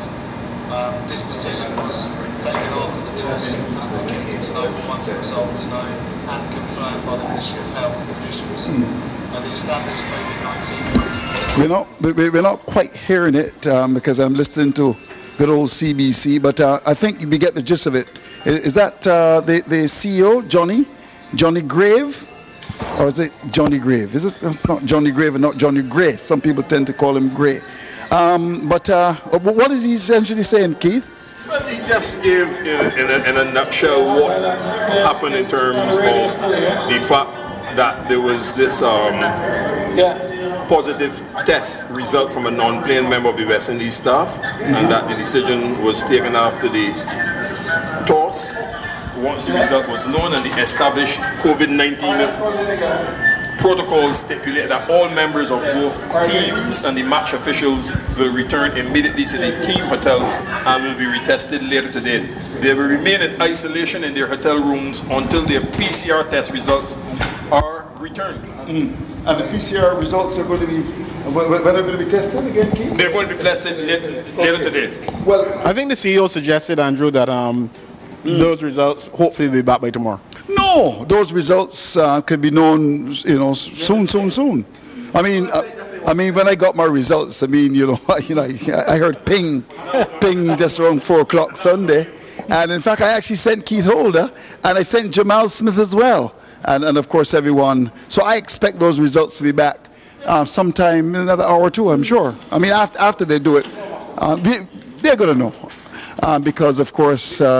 Yes, I mean the rapid test. I'm sure they're going to do that easily. We have to emphasize that the game has been postponed, not cancelled. Right, and that is an interesting one because while I was away trying to get Dr. George and the wonderful staff, by the way, I've been trying to get the Minister of Sports, and I can't get him. Maybe he's in his constituency with the election just around the corner because the Senate is going to be next year. You told me that, Keith? Is that right? I have absolutely no discussion.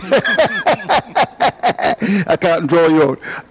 And yes, I would want to inform everyone, you're right about what you just said, because stations will have to plan, and of course there's stations that have an obligation to their sponsors as well, and it is of great, again, of course, the commentaries are going on. In fact, I was just speaking to the guy who does the YouTube channel for Cricket West Indies, and he said to me that he's quite happy with the broadcast, and he says that what he's hearing is very good. I see Philip Spooner coming to us. Philip, nice to see you. Take your mask off.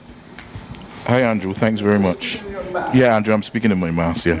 Thanks very much, Keith, and Andrew, and Roland, and Harold. Just want to clear up one thing. There's a bit of information out there suggesting that a player tested positive. Oh, no. And we just want to make it very clear that is not the case.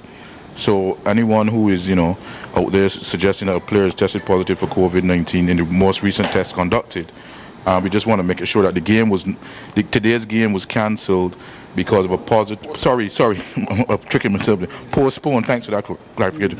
Postponed today due to a positive COVID-19 test for a non-playing member of the West Indies team. Make that very, very clear. So we appreciate everybody's level of interest. We know it's a major international cricket match in the West Indies, and that always carries with it, audience in excess of 25 to 30 million people. So all around the world, people are anticipating a game being played today. There's no game today for the reason that there's a positive COVID-19 test, the results after the toss, and that is a non-playing member of the West Indies team. And as I said earlier, everyone will be retested later today, and once the results are known, the persons responsible for putting on the series will get together and determine when we play again. Philip, don't go yet. A couple of people have asked me personally if at the end of this series against Australia, whether all of those involved in this series here will have to go and get another PCR test before the Pakistan series. Well, tests. I'm not sure how often the tests are conducted, but tests are conducted very, very often, and that is to ensure the integrity of everything that's going on. So hence the reason why a positive result was showed up today. So I don't know the testing schedule. I don't have that off the top of my head. Obviously we were all tested at the weekend, and we're supposed to return again at the coming weekend. I don't know was the exact testing schedule for. But Andrew didn't tell me that. Well, the BCA will communicate. I'll speak to the BCA and communicate it with you guys. Don't panic. It's not nothing to be nervous about. So don't worry too much. Don't worry your head too much. Don't get nervous. So I will speak to the BCA and I will communicate with you again the appropriate information. But yeah, testing goes on quite often, and that's as a result to ensure that everybody is safe and looked after. And of course, we want to thank the Barbados government, because in other countries you've got to pay for your PCR test. Do you know that, Keith? Yeah. Yes, Andrew. In fact, I'll tell you, in Grenada, when the commentators they weren't vaccinated, some of them had to get the tests, and they asked me who will pay for it, and I had to say to myself, I'm not quite sure what was happening. And I think it was about $150. It's a lot. So we want to thank Auntie Mia. She's wonderful, isn't she? But Andrew, didn't you tell me that there's a Caribbean island that every Monday morning we turn for work, you have to bring in the results of your tests? Yeah, that is very true. I mean, I can't tell you, but that's very true. You know, and I want to thank you, Keith Ola, and of course, Roland Butcher, for continuing this discussion. It's almost as if we're on Saturday. What was it called on Saturday? Saturday afternoon, what did we call it? There used to be the round table. I think it was changed. The format was changed. It was scrapped, really. And, but it's a wonderful discussion that we're having. It was abandoned. It was abandoned. It was discarded. Okay. And I understand you had a lot to do with it, Keith. I understand you made representation to those in charge, and you were the one that something that my good friend Noel Lynch had put together, did a wonderful job. Keith Holder says no. Is that true, Roland Butcher? Didn't it get to the board level? Supported by Mr. Winston Stafford, my good friend? Come on. Now, when you get me in this mic, you're in trouble, you know. Andrew, you can't bring me into this conversation between you and Keith Holder. I plead the fifth. You plead the fifth, right. Now, we have a question today. First of all, let's thank our friends at Crumb's Bakery. They fed us. Harold, what did you have from Crumb's today? Lord, I'm almost nervous to say that. But and you stole some stuff as well. You normally do that. You put it into your bag. Yes, I did. I didn't know. Truth is not always popular, but truth is always right. Shall I say that slowly? Truth is not always popular, but truth is always right. So you stole it and put it in your bag from Crumbs. Yes, because my wife actually likes the meat rolls. Oh, she does, huh? Yeah. And you like meat rolls as well? No, I don't really like them. Wonderful. But she loves the meat rolls from Crumbs. She does. Of course, Crumbs, of course. And there's a question today, because we can continue this discussion maybe for another hour or so. We've got the WhatsApp going. We're going to pay you, gentlemen. Not to worry. We're going to pay you. What is the question? Well, that's the key word. What is the question? It's about Christopher Henry Gale. We are asking, and you can send us a WhatsApp. We also, as well, thanks to CBC for staying with us. Wonderful CBC. We can't do anything without CBC. They really bring the cricket, and they want to thank Mr. Pearson Boone and his wonderful team up there, Sonia Thompson and all, for ensuring that cricket is alive. So hold on, Andrew. Are you leaving out my former schoolmate? Who's that? Sanka Price. Oh, Sanka. Do you see him doing, is it a people's business? Yes. Very well shaven and everything. Oh, he's a wonderful man. Yes, he's still a large man. He is. We used to call Sanka Fat Boy. Oh, yes. Well, of course, he's a wonderful man. Now, what is that question today? And you can send us a WhatsApp for the Crumbs Bakery. And, of course, there's a topic of the day. We're going to leave out the second one. Can you give us what the second one was? Oh, come on, you're a naughty man. Should Christopher Henry Gale still make the West Indies team to the World Cup despite his performances in the last 15 matches? Now, let us get you involved in this discussion. You can also as well send us your World Cup squad. We want to thank ABS Radio for being very much a part of this. We want to thank, of course, KLS Radio as well. Some of the stations are still very much with us. So let us look at those stats. How you can go to Eastman's Corner. Can you tell us, in terms of runs, and I know my cousin David Mason is listening, he's a big Christopher Gale man, the stats on Gale in the last 15 matches. The question I've got for everyone, you can send us a WhatsApp at 2534679. Do you think Christopher Henry Gale should make the team to the World Cup? No. Harold, give me your stats. Well, his stats in his last 15 T20 matches, which includes the IPL, those scores are 11, 15, 43 not out, a duck, 46, 13, 32 not out, 8, 5, 11, 4, 13, 67, and 1. There's been 1 half century, but as I told you earlier in an earlier conversation, 30 runs in a T20 is considered almost like an achievement. So he would have had, let me see, 1. Even when you open the baton in 15, you only get 150? He's had three scores over 30 and 1 over 50 in his last 15 T20 innings. No, I want to ask you a question. Has Christopher Henry Gale done well playing for the West Indies in T20 cricket? When you look at his record, is it a good one? Can you tell me, Harold?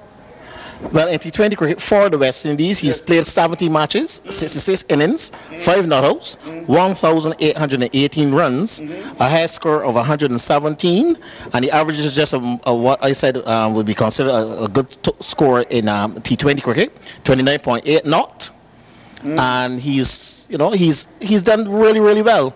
What I can say to you though, Andrew, and I don't know if because it has come out because of the controversies that he's been involved in over the years. But when you look at Chris Gale's stats, at all the cricket he's ever played, and I'm talking about Tests, ODIs, T20s, first class, list 8, at all the T20, Chris Gale has been one of our greatest batsmen ever in our time. Okay, so what we can do, in fact, already, Keith, we've got someone from the Bronx saying, yes, Christopher Gale absolutely needs to be playing. So we want to thank our friend from the Bronx, 2534679. Keith, can we give your cell as well for people? No, you don't want that? No, that's private. Okay. You can give them a roll with yourself. Okay, no, well, that's private. So 2534679, 2534679, and get involved in the discussion. Jamal Smith, can we engage you for just a minute or two, please? Come and do some work, sir. We got to pay you, so you got to do some work. Come on, man. All right. So we're going to keep it going. The question being asked, should Christopher Gale, with the recent stats, last 15 matches, Harold Eastman has provided the information for you, would you take him to the World Cup? So, Harold, anything before? Sorry, Andrew, before the answer comes in, Roland and I, along with Harold, were discussing the first ever men's 100. Right.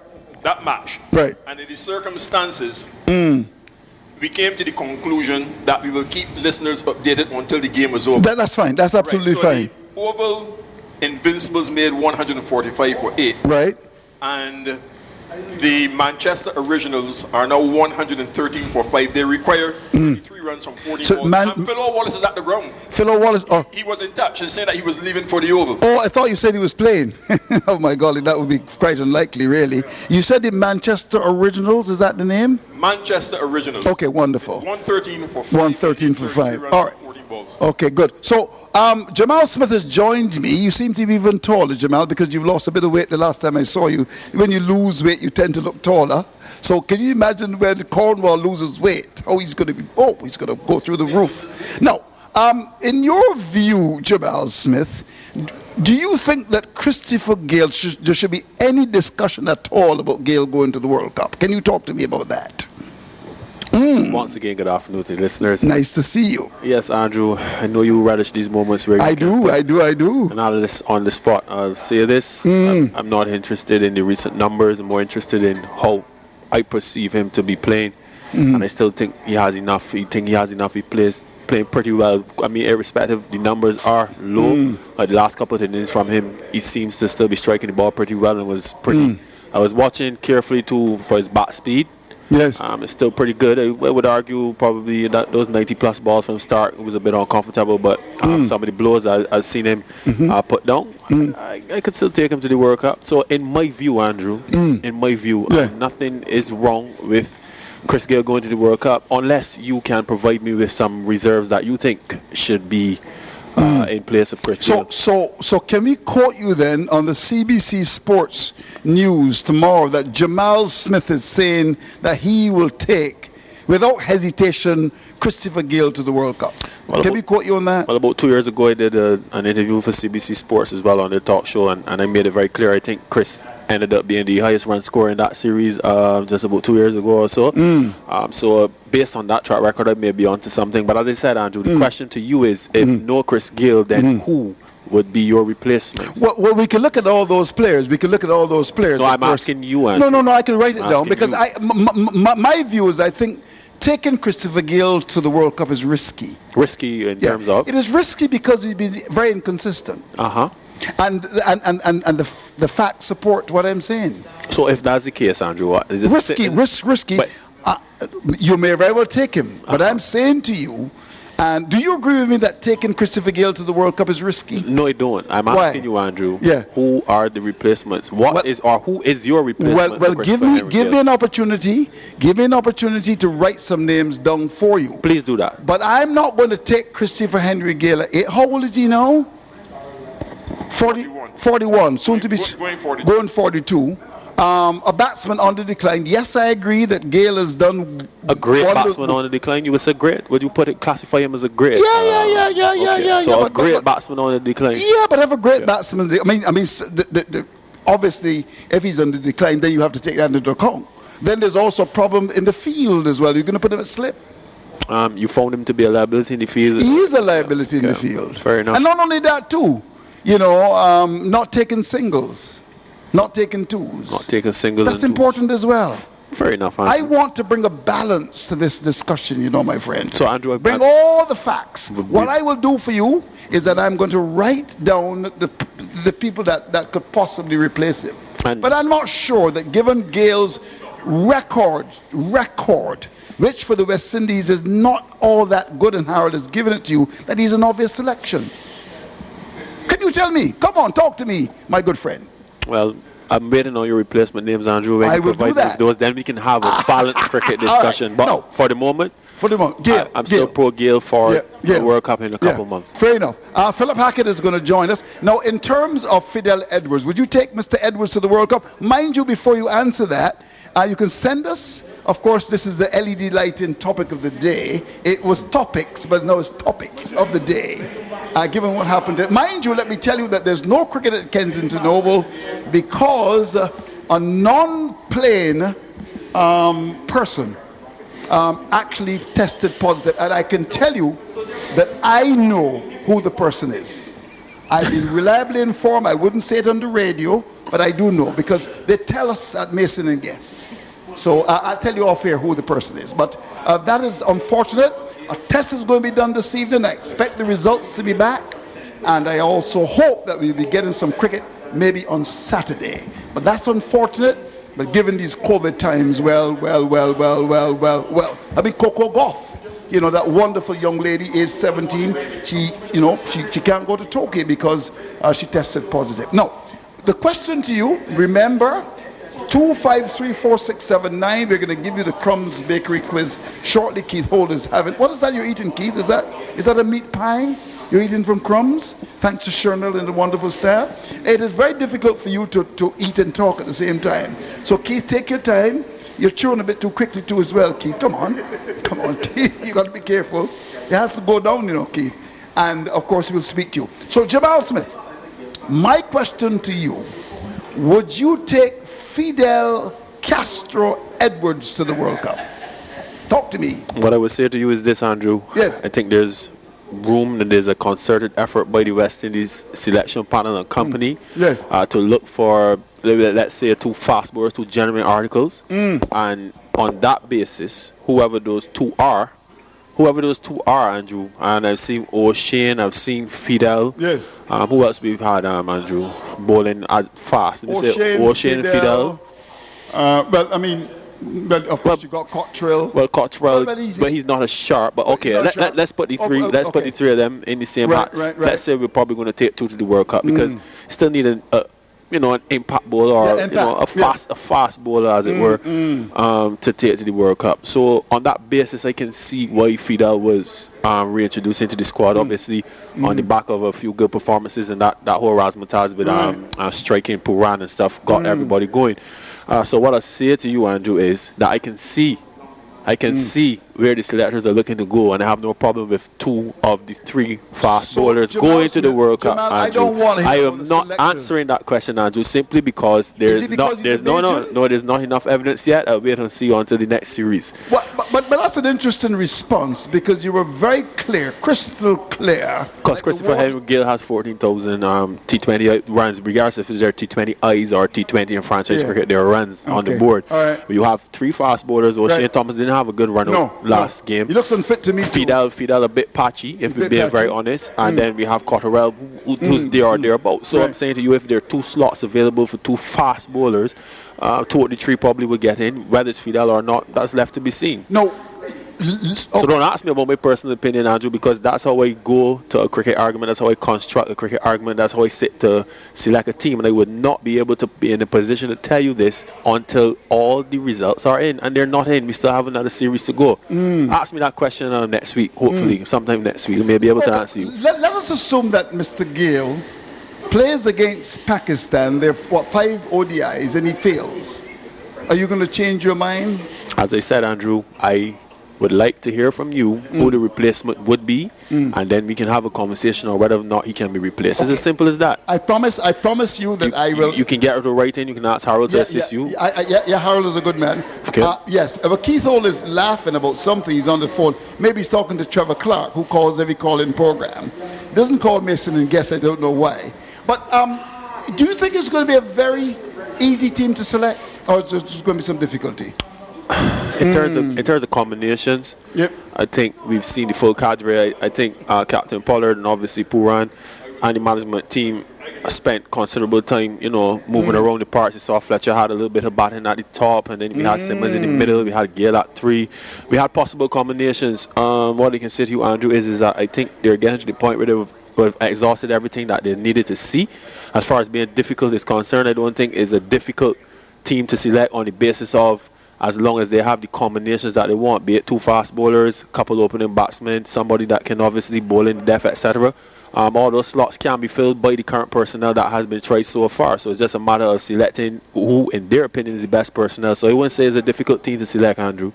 All right, we got some information coming in. There's a gentleman telling me that I should reveal the name. I would never do that. The guy from the Bronx. Philip, do you want to hear the team? Because, of course, we're going all around the world. His team is Lewis. Have a listen to this. Can you write this down, Harold? And do some work, please, for your pay. Lewis, Simmons, Fletcher, Hetmeyer, Poran, Bravo, Pollard, Holder, Russell. Of course, he's taken 2 Bravos. Cottrell, Walsh, Fabian Allen, McCoy, and Gale. Now, have you examined that 50-man squad? By the way, Johnny Graves is saying that the team is going to be it's going to be announced on September the 17th. So let's have that squad again from our friend in the Bronx in New York. Philip, make a note. Lewis, Simmons, Fletcher, Hetmeyer, Poran, Bravo, Pollard, Holder, Russell, Dwayne Bravo, Cottrell, Walsh, Fabian Allen, McCoy, and Gale. Do you think that's a reasonable 50-man squad? To be honest with you, Andrew, trying to recollect, you have to put that down for me to see. Oh, pardon me? What if they're carrying 18? Well, Johnny Graves said 15. What if they're carrying 18? Okay, but they're going to carry 15-man squad. They pick 18, 3 will go. Okay, so can I give it to you slowly, or you want it written down? You want to send it to my phone, Andrew, because we should be distancing. I need to see it. Yeah, okay. I need to see it. Okay, we'll do that. Harold Eastman has got something. He's in Eastman's corner. Yes, we're discussing Gale, but I think one of the players we need to discuss in terms of this T20 World Cup is actually Nicholas Puran. Oh, there. What? Listen to his scores in the last 15 innings. A duck. Yes. 8. 23. Yes. A duck. Another duck. Oh, God. 9. Another duck. 19. Another duck. 9. 26. 16. 20. 17. 32 not out. 16 and 31. How many ducks are those, Harold? Oh, well, I think I covered about 5. So 5 ducks, so he can start a duck farm then. So are you saying then,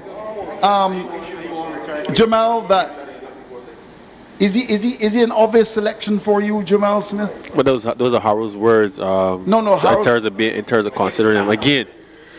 I actually woke up this morning to a video of Nicholas Puran scoring 100. I think today is his birthday. Harold could probably check and see. I think today is supposed to be his birthday. Yeah, we can check that. You can check about birthdays. I'll give you the opportunity to say happy birthday to Suleiman Ben. Oh, Ben, how old is Mr. Ben today? 40. Don't know his age today, Andrew, but he's reaching the kind of age that you don't want to brought. So what is he doing now? Is he still coaching with the BCA? All I know is that today is his birthday, Andrew. Well, Stephen Leslie is calling me. Can you speak to Mr. Leslie, a good man, friend of mine? Yeah, okay. So let's get back to Mr. Puran. We want, of course, to continue the discussion. You know, I want to compliment the commentators. Now, there's no cricket, but yet we are very much on air, as we would be if it was raining cats and dogs and pigs up at St. Catherine's in a game between Empire, the club that you formerly played for and you left. And I don't know where you are now because you seem to be a rolling stone, Mr. Jamal Smith. At St. Catherine's, and we chat until the cows come home. Now, Jamal Smith, let's get back to Mr. Pooran. Are you concerned about him and his dip in form? Not entirely, Andrew. And the question I always ask you, I always throw back this question to you, Andrew. If not Pooran, then who? Okay.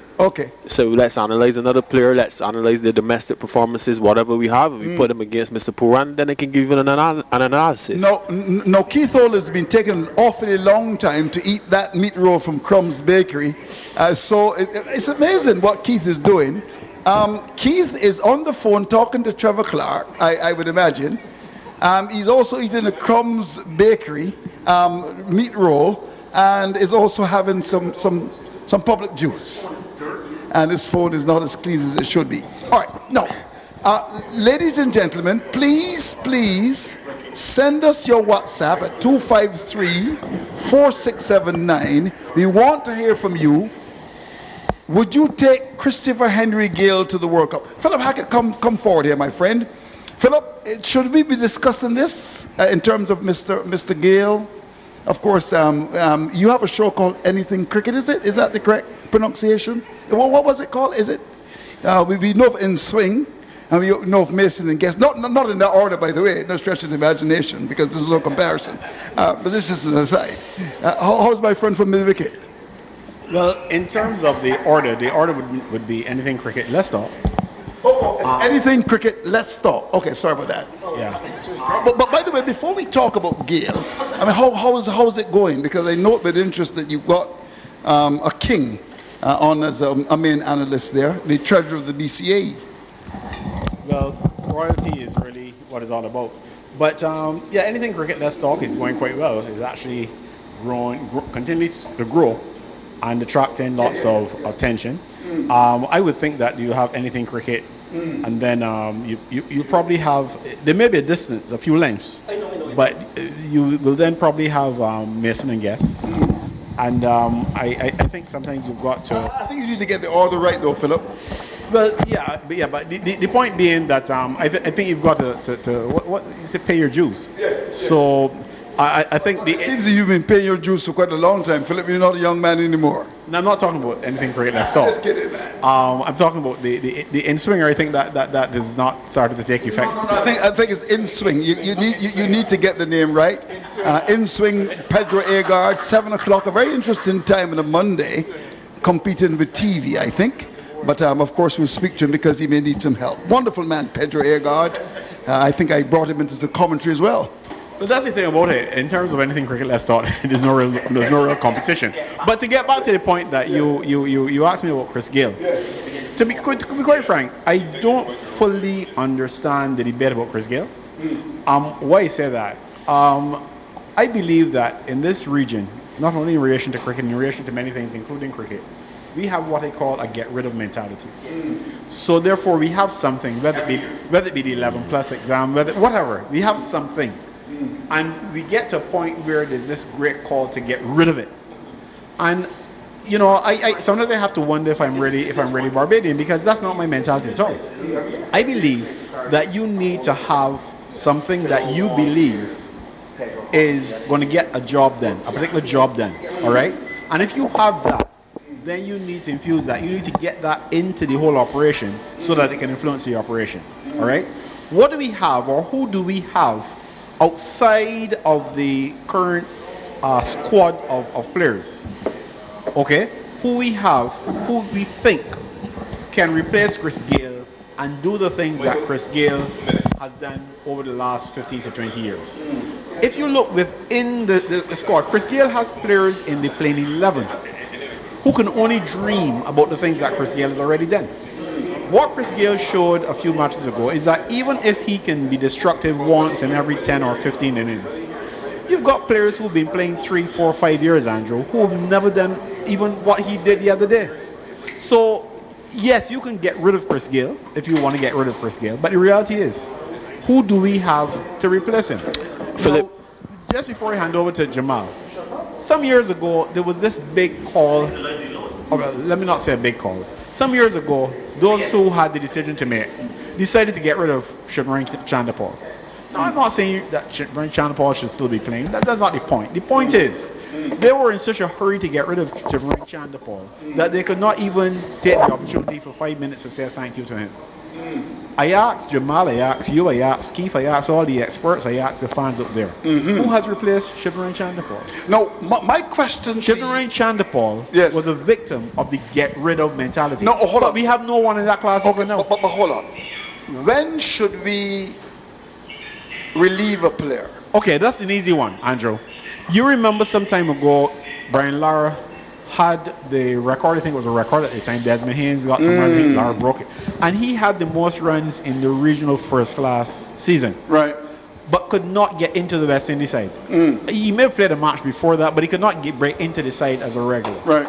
Now, when you have that situation, where you've got somebody outside who is clearly by performance at a level that says to everyone they're ready, then you can get rid of somebody who you may have who is either operating at a mediocre level or who is not performing. I ask again, who is Chris Gayle keeping out of the West Indies side? Okay, no. I think Jamal was about to answer him. Okay. Look, Philip, I can tell you this much, and I've told you this before. You're one of my favorite commentators to have a discussion with. I like Andrew Mason when we're on set, when the ball is being bowled, but when we're having a cricket discussion, I love you, Philip Hackett. For your ability to be balanced, your ability to see a problem and try to identify it. But I've asked Philip, and I'm going to ask you a question. He will keep asking us these questions, Philip. Hold on, and we will not answer it until he brings to us. But hold on. Harold Eastman is right there, Andrew. Get the stats and get your replacement players. There should not be a discussion about Christopher Gayle, who is 41 years old and is on the decline as a batsman. And I agree. Hold on a minute, gentlemen, and the stats support the claim. Andrew, you have one simple task. Hold on a minute. Name a replacement. I'm asking the question. Without that, shouldn't there be discussion about a cricketer who's age 41, who's a liability in the field, and his stats? You want me to answer that question? Yes, there can be a discussion. But for me, it would be a very short one. Okay. Okay, fine. And my short one discussion would simply be, who do we have, who we expect can do what Chris Gayle is capable of doing, even if Chris Gayle does it once in a blue moon? In the World Cup. In a World Cup. And let me say this to you as well, Andrew. You go to the World Cup to win. You go to the World Cup to put on a show. You go with your showmen. You go with your entertainment men. You don't go there to blood players. That's my strong opinion. I'm saying to you, if you have Chris Gayle in operation right now and he's not doing a bad job, obviously relative to what we are accustomed to from him, it is not acceptable by his standards. Hold on, Andrew. Hold on, Andrew. Andrew, when we started this discussion, I told you that the things that I was looking for is his ability to still strike the ball when he gets in and his bat speed, etc. And I'm still satisfied at this point that he has a little bit left in the tank. And all I'm saying to you, Andrew, is what do you mean by that? That he's capable of producing one or two big innings in the World Cup, and that may be enough. Well, he looks very suspect to good quick bowling to me. Of course, anybody looks very suspect to good quick bowling. Other guys, you're talking about Chris Gayle in isolation. What about his teammates? Are there any better than he is? Okay. You want me to call names? No. You want me to name names, as they say? Yeah, please. Tell me about Fletcher. What has Fletcher done over the last couple of series that should give him a play before Chris Gayle? Okay. Harold, you got the stats on Fletcher? Yeah, it just came up. Okay, they just came up. Yes, Harold, talk to me. His 2021 scores are 30, 35. Yeah. His last 4 innings have been 9, 4, 6, and 12. Okay. Is that enough to replace Chris Gayle? Continue. Is he an automatic member of the team? Who's this? Andre Fletcher. I think he's a fringe player, really. Because really and truly, the way that Puran has been performing, they can really have a look at letting Fletcher go as a keeper. You think so? World Cup. Yeah, you can. You think so as well too, Philip? You can. But there's also another question, and this is something I discussed with a very close friend of mine. Is that Keith? Because I'm not sure that Keith is your close friend. Based on what there's everything you cannot say on radio because we have a lot. We have reached a stage in the Caribbean where we have unemployed doctors and lawyers. There's so many of them. Yeah. So I don't want to be I don't want to be. I don't want to be sued.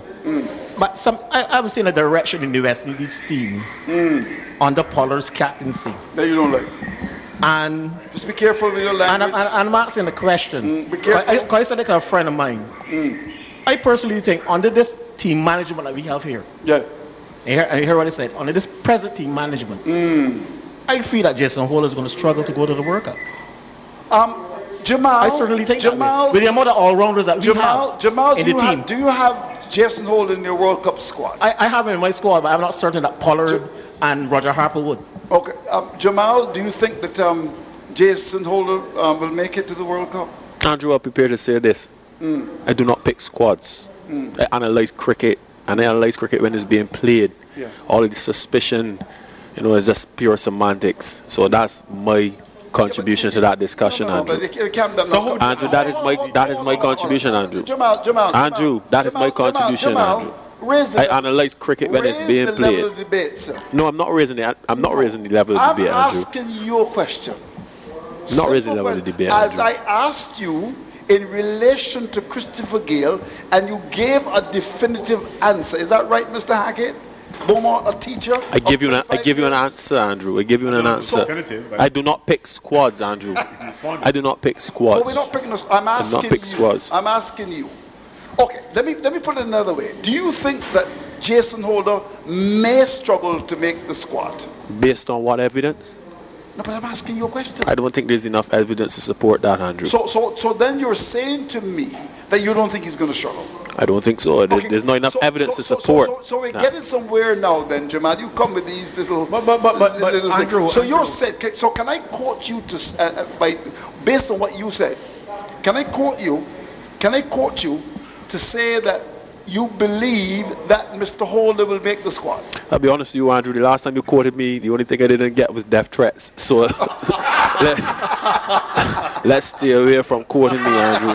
Let's deal with the matter at hand. I do not believe that there's enough evidence to suggest that Jason Holder will be omitted from the World Cup squad. That is Harold's supposition based on what he's seen, and that's fine. Yeah, and that is fine. Basically, Andrew, is fine. Harold is actually put in a position that is not something that can be supported a whole lot by stats. Harold is actually recognizing, let's say, a sociological observation. Right. And therefore, I don't know if one can actually use Jamal, who is, to my mind, in my humble opinion, a sound analyst of cricket. But Harold is talking about a sociological observation. Right. And to be fair, an observation that we can attribute to all previous West Indies captains, probably in the last 10 years or so. Barbados captain, Barbadian players. Trinidad captain, Trinidad player. Jamaican captain, Jamaican players. Chief of selection. So we're not even going there. We're not going there. We're not going there, Philip. We're not going there. They're two different things. And I think that Harold's position may come out of situations where you have, for example, Hayden Walsh Jr. coming into the team to replace Ross and Chase, we've been told. Now, you brought him in to replace Ross and Chase. There must have been a reason why you brought him in. You could have brought in somebody else. And you have a situation where 20, I think 25, and correct me if I'm wrong, but I think it was close to 30 overs being bowled. And you've virtually bowled out Hossein. You've tried Mohammed, who was expensive. Yeah. And no sign of Hayden Walsh Jr., who was a leg spinner. Didn't make sense to me. Who was a leg spinner. Didn't make sense. And we all know, and Jamal Smith, again, I can call on his area of expertise as a very successful Empire captain.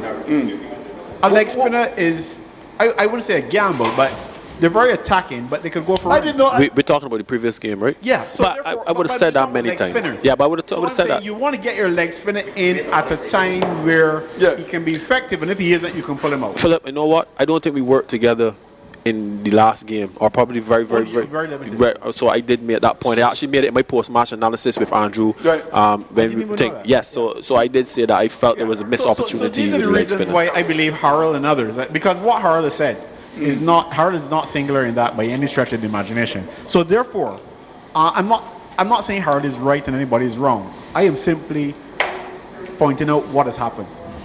Why would you, as a much celebrated captain of the West Indies cricket, bring on your leg spinner so late? and to be preceded by Hussein, who is a legitimate member of the side, right? But by Mohammed, who is what some people would want to call a bits and pieces cricket. I'm not going there. So let me ask you this: you saw the interview by Captain Pollard by Cricket West Indies when he gave the justification for the selection of Jason Mohammed. I can send it to you all guys. WhatsApp. Hold on. Before I hand over, I take issue with what you just said. No, I asked if you've seen it. I just asking. Yeah. I'm going to hand it to Hardis in a minute. But you asked me if I saw an interview where Karen he was explaining why. Justified, give an explanation to justify. I saw an interview where where it was, it sounds as though I'm laughing and I am. Because that explanation was very laughable. It was laughable? I think at this point I'll hand to Hardis. Okay. Because if I really, I don't think Andrew will invite me back to the next game if I gave you a genuine description of that. Philip, just before Harold comes in, Harold, can you just take it easy? I have a question for you, Philip. Do you think Kieran Pollard is a good captain? You fellas make these statements and you go on the fence. That's a very wide. That's a very broad question. So how do you want me to ask it then? No, you ask it the way you want to ask it. That's not a problem. Okay. What I'm saying is that I would not want to make a broad statement saying that a person is a good captain or a bad captain. Right. I think that people have strengths and they have weaknesses. Right.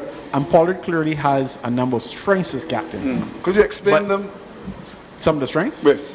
One of the strengths I think Pollard has is the way in which he imposes himself upon the players. Yes. And that's not, it may sound like a negative thing, but it's not a negative thing. What I'm saying is, because of So is that his only strength?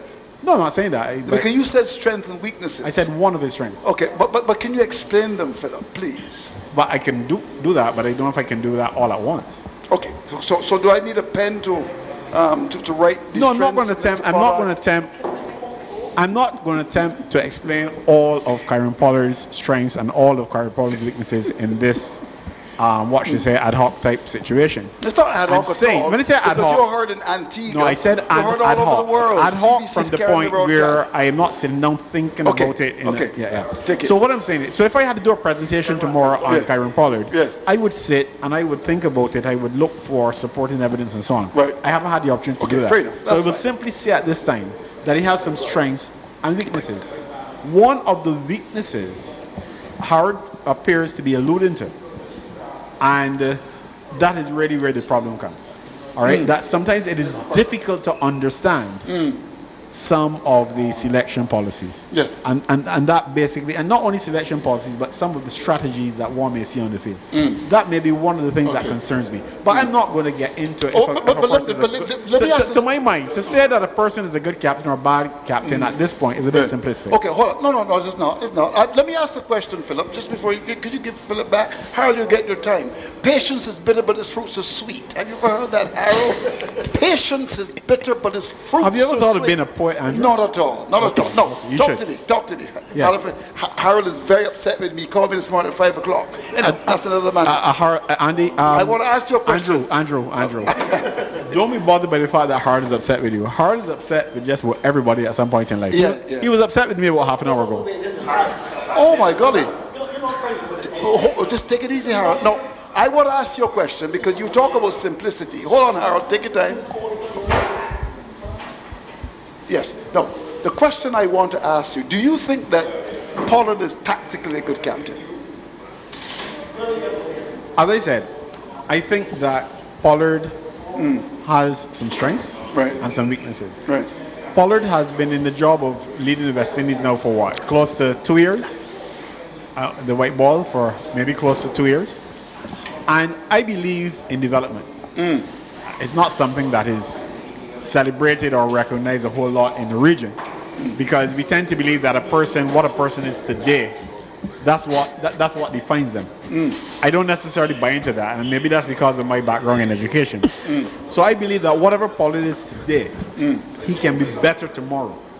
So you ask me if I think he's a good captain. I think I think there are good elements about him. Tactically, there are good things about him, but I think Pollard is a work in progress. Okay. And I think there are issues that Pollard may need to work on. Okay. And as he works on those issues, then we should see an improvement in his captaincy. Right.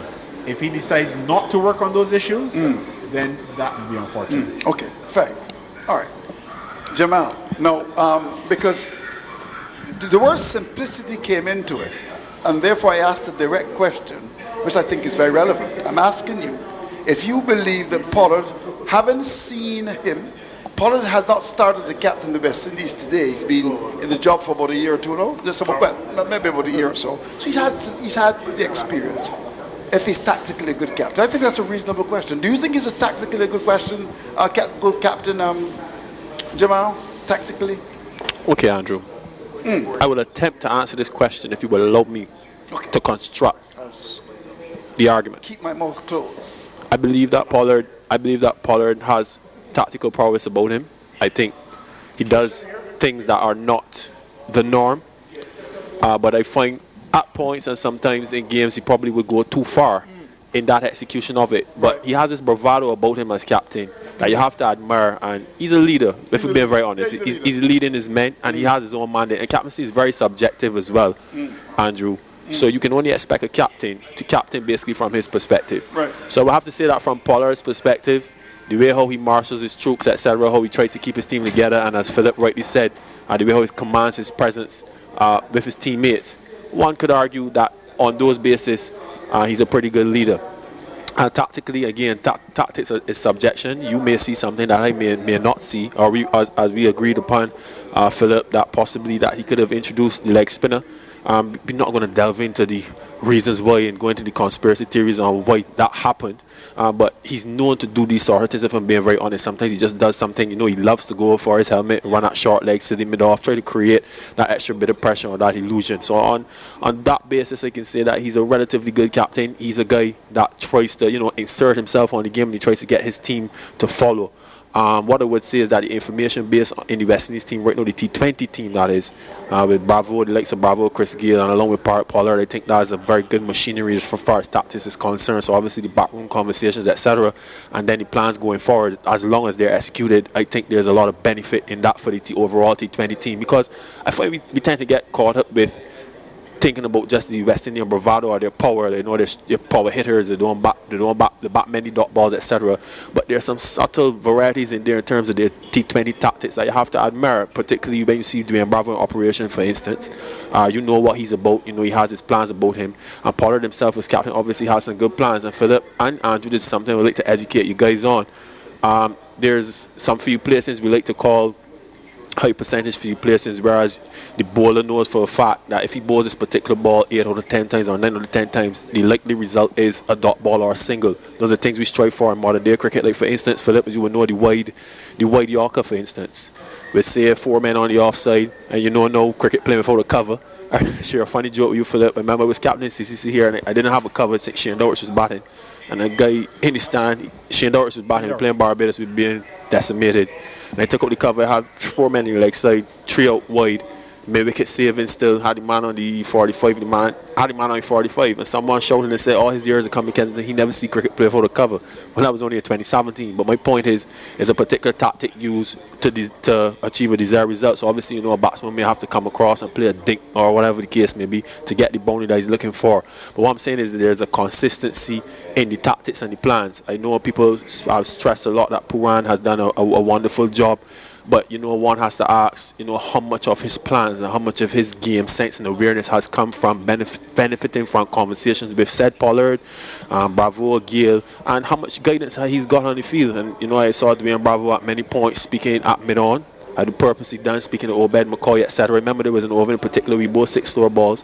He got 2 wickets, and you can see Bravo, that's it. That's what you're supposed to do, etc., etc. So overall, as a package, I would say that the West Indian think tank in T20 cricket is pretty solid.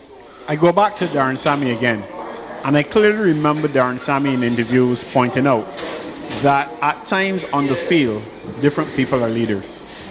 So it is not even something that is specific only to this era of West Indies cricket. When Darren Sammy led the West Indies team, he would have made that point in interviews, and that's why I can boldly say that there are times when there are other people.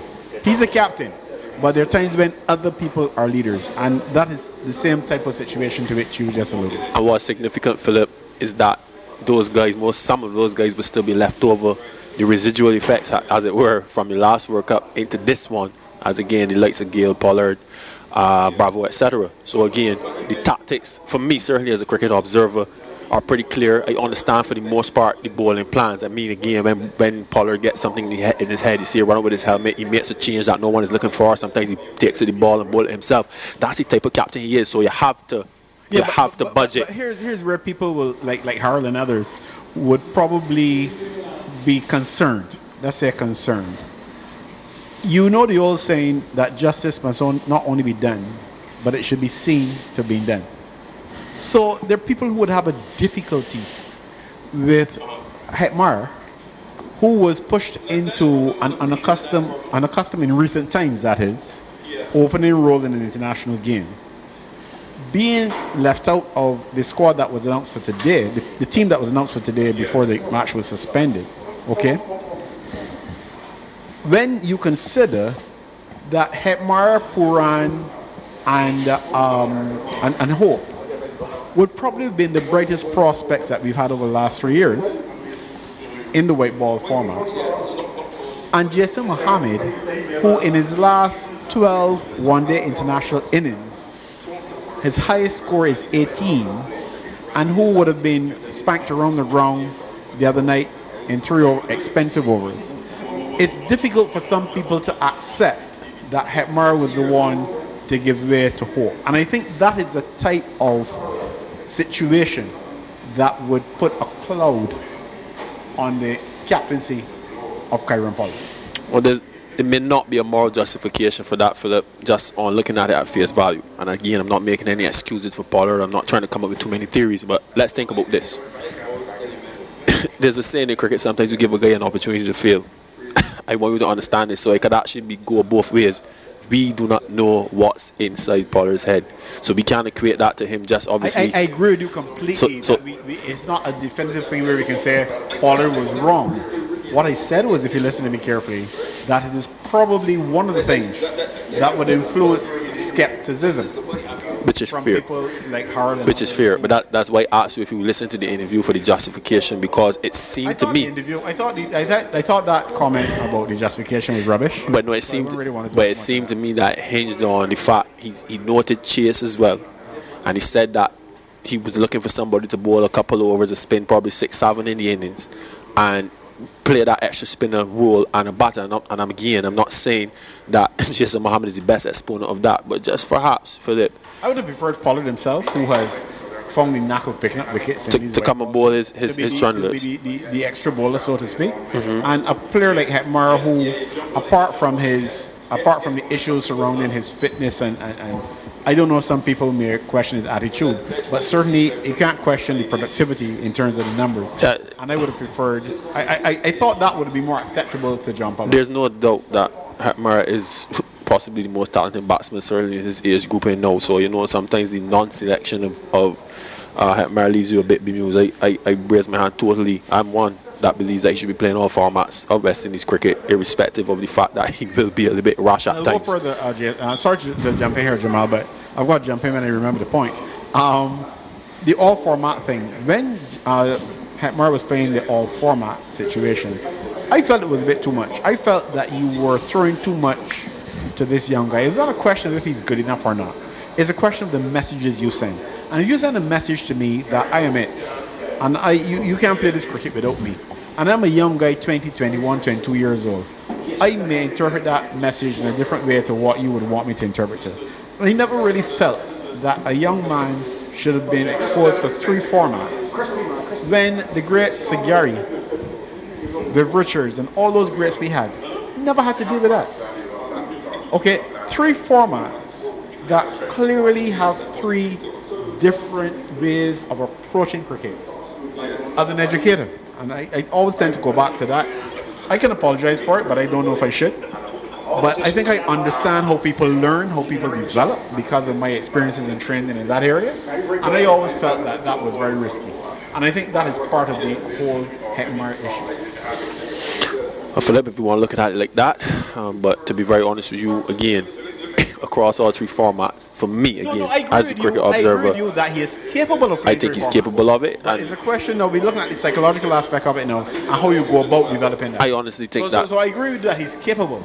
But it's not the capability that I'm dealing with. It is how you actually go about making that happen. I honestly, developing the player. Philip, being very honest, I honestly think that we put a little too much pressure on him, and when it's a pressure on him in terms of having these kind of conversations surrounding his selection or non-selection. Again, as I said, for me, he would play all three formats irrespective. I think it would give him some time to find himself because his talent, he has ability to bat aggressive. He has the ability to work the ball around. He plays the spin very well. It's just a matter of how so you get it done. yeah, that's one of those cases. I think we need to be concerned here because we don't want to be locked in. No, Philip. We are going for the next 15 minutes. At the top of the hour, we are finished. But a lady has responded to Andrew. So Andrew has said, Keith, I went through protocols again. Yes, you can read the message. And she says, Andrew, let Andrew Mason know that age is just a number. Get off Chris Gale's back. Andrew has to stop his criticizing and decrying players. Also tell Andrew Mason to get off Jason Holder's back. Respond, Andrew Mason. So get off Chris Gale's back. Andrew seems to have a tendency to get on people's back. Jamal, you wouldn't want to defend me, would you?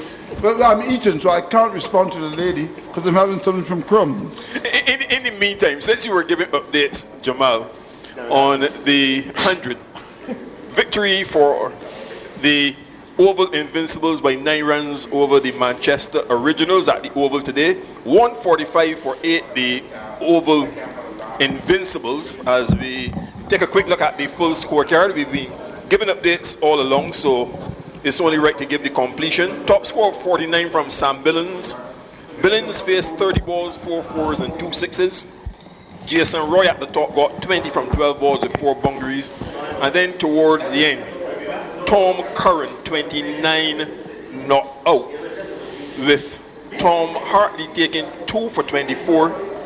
Fred Cluson, 3 for 23, 2 for 22 to Stephen Finn, and 1 for 27, Matt Parkinson. And then with that target of 146, the Manchester Originals scored 136 for 7. Colin Munro, 26. Joe Clark, 15. Carlos Braffett, your mate, Jamal, hit the top score of 37 from 29 balls with 2 fours and 1 6. Calvin Harrison, 23 from 16 deliveries, and they were limited, restricted, that's the operative word to use, restricted to 136 for 7. Sam Curran took 2 for 27, 1 for 22 to Sunil Narain. There's some West Indian interest here quite naturally, Jamal. 1 for 25 to Renis Topley, 2 for 18 Nathan Sauter, and 1 for 25 Tom Curran. So the Curran boys were very much in the picture in helping the Oval Invincibles to a 9-run victory over the Manchester Originals, and this was the first game in the men's version. And you'd have heard last evening, Jamal, that there was a record crowd of over 7,000 for the women. So this 100, are you excited about it? Actually, Keith, I would have had a conversation with Carlos this morning regarding the 100 and his commentary stint on radio for BBC as well. He told me he was playing today. Yes, it's a different format, and obviously different formats of any sport could create some sort of excitement, but those very encouraging signs with those numbers for the female version of the game. What I'll tell you, Keith, is that we shared a late joke. He was telling me about how difficult, radio commentary is, and now having an appreciation for it. And I told him it can't be as difficult as working with Andrew Mason. You have to be on your toes every single minute of the day. Excellent. Would you say that Andrew Mason is the most provocative radio personality, in inverted commas, that you've ever come across cricket-wise? Facetious is the word that I like to use. Can we Google that word, facetious?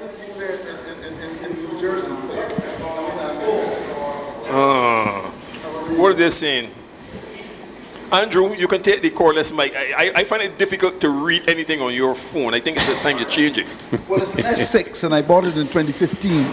And nowadays these gentlemen have got, what is it? What is the latest? I have an 11, Andrew, iPhone.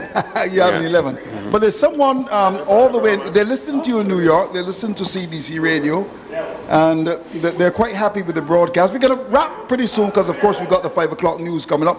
But this has been an absolutely brilliant discussion. You know, there's no cricket. We were on here just around 2:30, and as we head up to 5 o'clock, we're still talking. We want to thank, of course, you, Jamal Smith, for being very much a part of the broadcast. Keith, in the next 2-3 minutes before we hand back to the studios, anything you want to say? I was just replying here to Colin James from Antigua. Which Colin James is this? Because this is Colin James, the veteran journalist. And I think his recent post is what? Well, I know he ran in a couple of elections and lost. And lost. Where he was born. Yeah, so hello Colin, nice to see you. I think he's the director of sports there. He used to be a senator, but then didn't make it again. He's a very hard worker. What is he saying? Good old Colin? Yeah, excellent coverage, he was saying, Andrew. Yeah. ABS Radio, there's a guy called Garfield Burford, who's Colin's very good friend. I spoke to him to make sure that everything was okay. We want to thank CBC, of course. The link was very good, and told by NBC Radio, and I'm told, of course, by Guyana and all the stations taking it. In fact, they're still very much with us, that they quite enjoy the discussion. So what is Colin James saying? That what? The link is good? Yes. And he's saying that the commentary is good as well. All right, fair enough. So any final comments, Jamal, before we go? None whatsoever? I'm still awaiting, and I will wait until the next broadcast for you to produce I expect those replacement players for me. Okay, I expect, Jamal, the cricket to be played on Saturday, and if that's the case, the COVID tests, and apparently they've already taken them, I'm told, so the results will come back around 8 o'clock this evening, and we may very well be getting some cricket. I can also reveal that I do know the player who the person who actually tested, but I wouldn't say that, of course. It would be improper for me to, because I've done my investigations. Have you done any investigations, Jamal? My phone is not as powerful as yours, Andrew. I always tell you this. Well, your phone is, because I'm an S6 and you're what? iPhone 11. Okay, fine. So therefore. But it's most unfortunate. What are your expectations? Do you think this is over? You think we will get some cricket possibly? Talk to me, Jamal. On certain times, on certain terms, everything is unprecedented, Andrew, so we'll just have to wait and see. I see. Well, wonderful. Keith, before we go, final comments from you? Well, I'm just happy to know that in the circumstances that we were able to remain and keep educating, informing the public. We've been on air since roughly just before 2:30. It's 7 minutes to 5. So that's pretty good. Unfortunate situation, but we will naturally stay tuned for updates. And when Philip Spooner informs us, the relevant stations will bring all of the information required. Philip? Yeah, Andrew shared with me a comment from someone who's listening to us, and to be quite frank, Keith. In fact, it's a former first-class cricketer. Yeah. Who said that he didn't quite understand what you were saying about Shivnarine Chandapal. The point about it is that since the game was called off like almost 3 hours ago, it's good that people are still listening to us. So that is a good thing. Yeah. But I don't know what was difficult to understand about the point, but I thought it best to clarify it, because I'm not one to throw punches at people just for the sake of it. When I said that no one has replaced Shivnarine Chandapal, it's a very simple statistical fact. We had Shivnarine Chandapal in the West Indies team, and for most of his career, much of his career, I should say, because someone will now probably try to tell me, well, 51% of the matches that he wasn't. But for much of his career, he would have been averaging 50. Yeah, wonderful player. At the test level. And we're not even getting into what he did in one-day international cricket and T20 cricket. Let's throw that through the window. He would have been averaging about 50 for a significant portion of his career as a West Indies player. So when I say that we don't have anyone who has replaced him, and he's been gone now how many years? Let me see. When last did he play? Keith? Chandapal. He's been away for about 2-3 years now. Yeah. So what I'm saying is there anyone in the current West Indies side who's averaging 50? Right. The answer is no. Or best, best performance in terms of batting. And I'm speaking this off the top of my head, so I have no difficulty if someone corrects me tomorrow. But as far as I know off the top of my head, the best average in turn over the last 3 years has been Jason Holden. Right. And that's 30 something. So if you dispute the fact that there has been no obvious replacement for Shivnarine Chanderpaul, then tell me who that replacement has been. Has it been John Campbell? No. Has it been Craig Braffett? No. Has it been Shamar Brooks? No. Has it been Darren Bravo, who's averaged 10 over the last 3 years? Oh, come on. Let's put aside the personal support that we may have for a player that we may like and use the intellect and the analytical skills that we have been born with and in many cases have developed because of our education system, and let us be very objective in our comments rather than emotional. There's been no one statistically who was taken over from Shivnarine Chanderpaul, and that is a fact. Right, that's a fact. Well, I want to thank you, Philip Hackett, for coming through and talking to us. Wonderful man, former teacher, now working in the Ministry of Education. Is it audiovisuals? Is it okay? And aspiring, of course, to be the Chief Education Officer, because that's a position that I think that is vacant. Because whenever I hear they say the acting Chief Education Officer, I wonder when they're going to appoint her. All right. We must emphasize the fact that he has a brother who is an esteemed diplomat, of course. Oh, wonderful man. Wonderful man. What's his first name again? What's your your brother's first name? Dr. Christopher Hackett, a wonderful man. And of course his late dad used to take part as an independent in national elections. Yeah, and never got many votes. We know that as well. Maybe he should have been with the DLP or the BLP. All right. Well, we want to thank you very much indeed for staying with us. It's been an absolute pleasure. Thanks to Keith Holder. The news is no cricket, unfortunately. A non-playing member actually having COVID-19. And that really is not good news at all. The players are being tested, and we're told that those results will come back around 8 o'clock tonight. A question we're asking from Kingston, Jamaica, to Rob Street in Guyana. Will there be more of the Australians in the West Indies?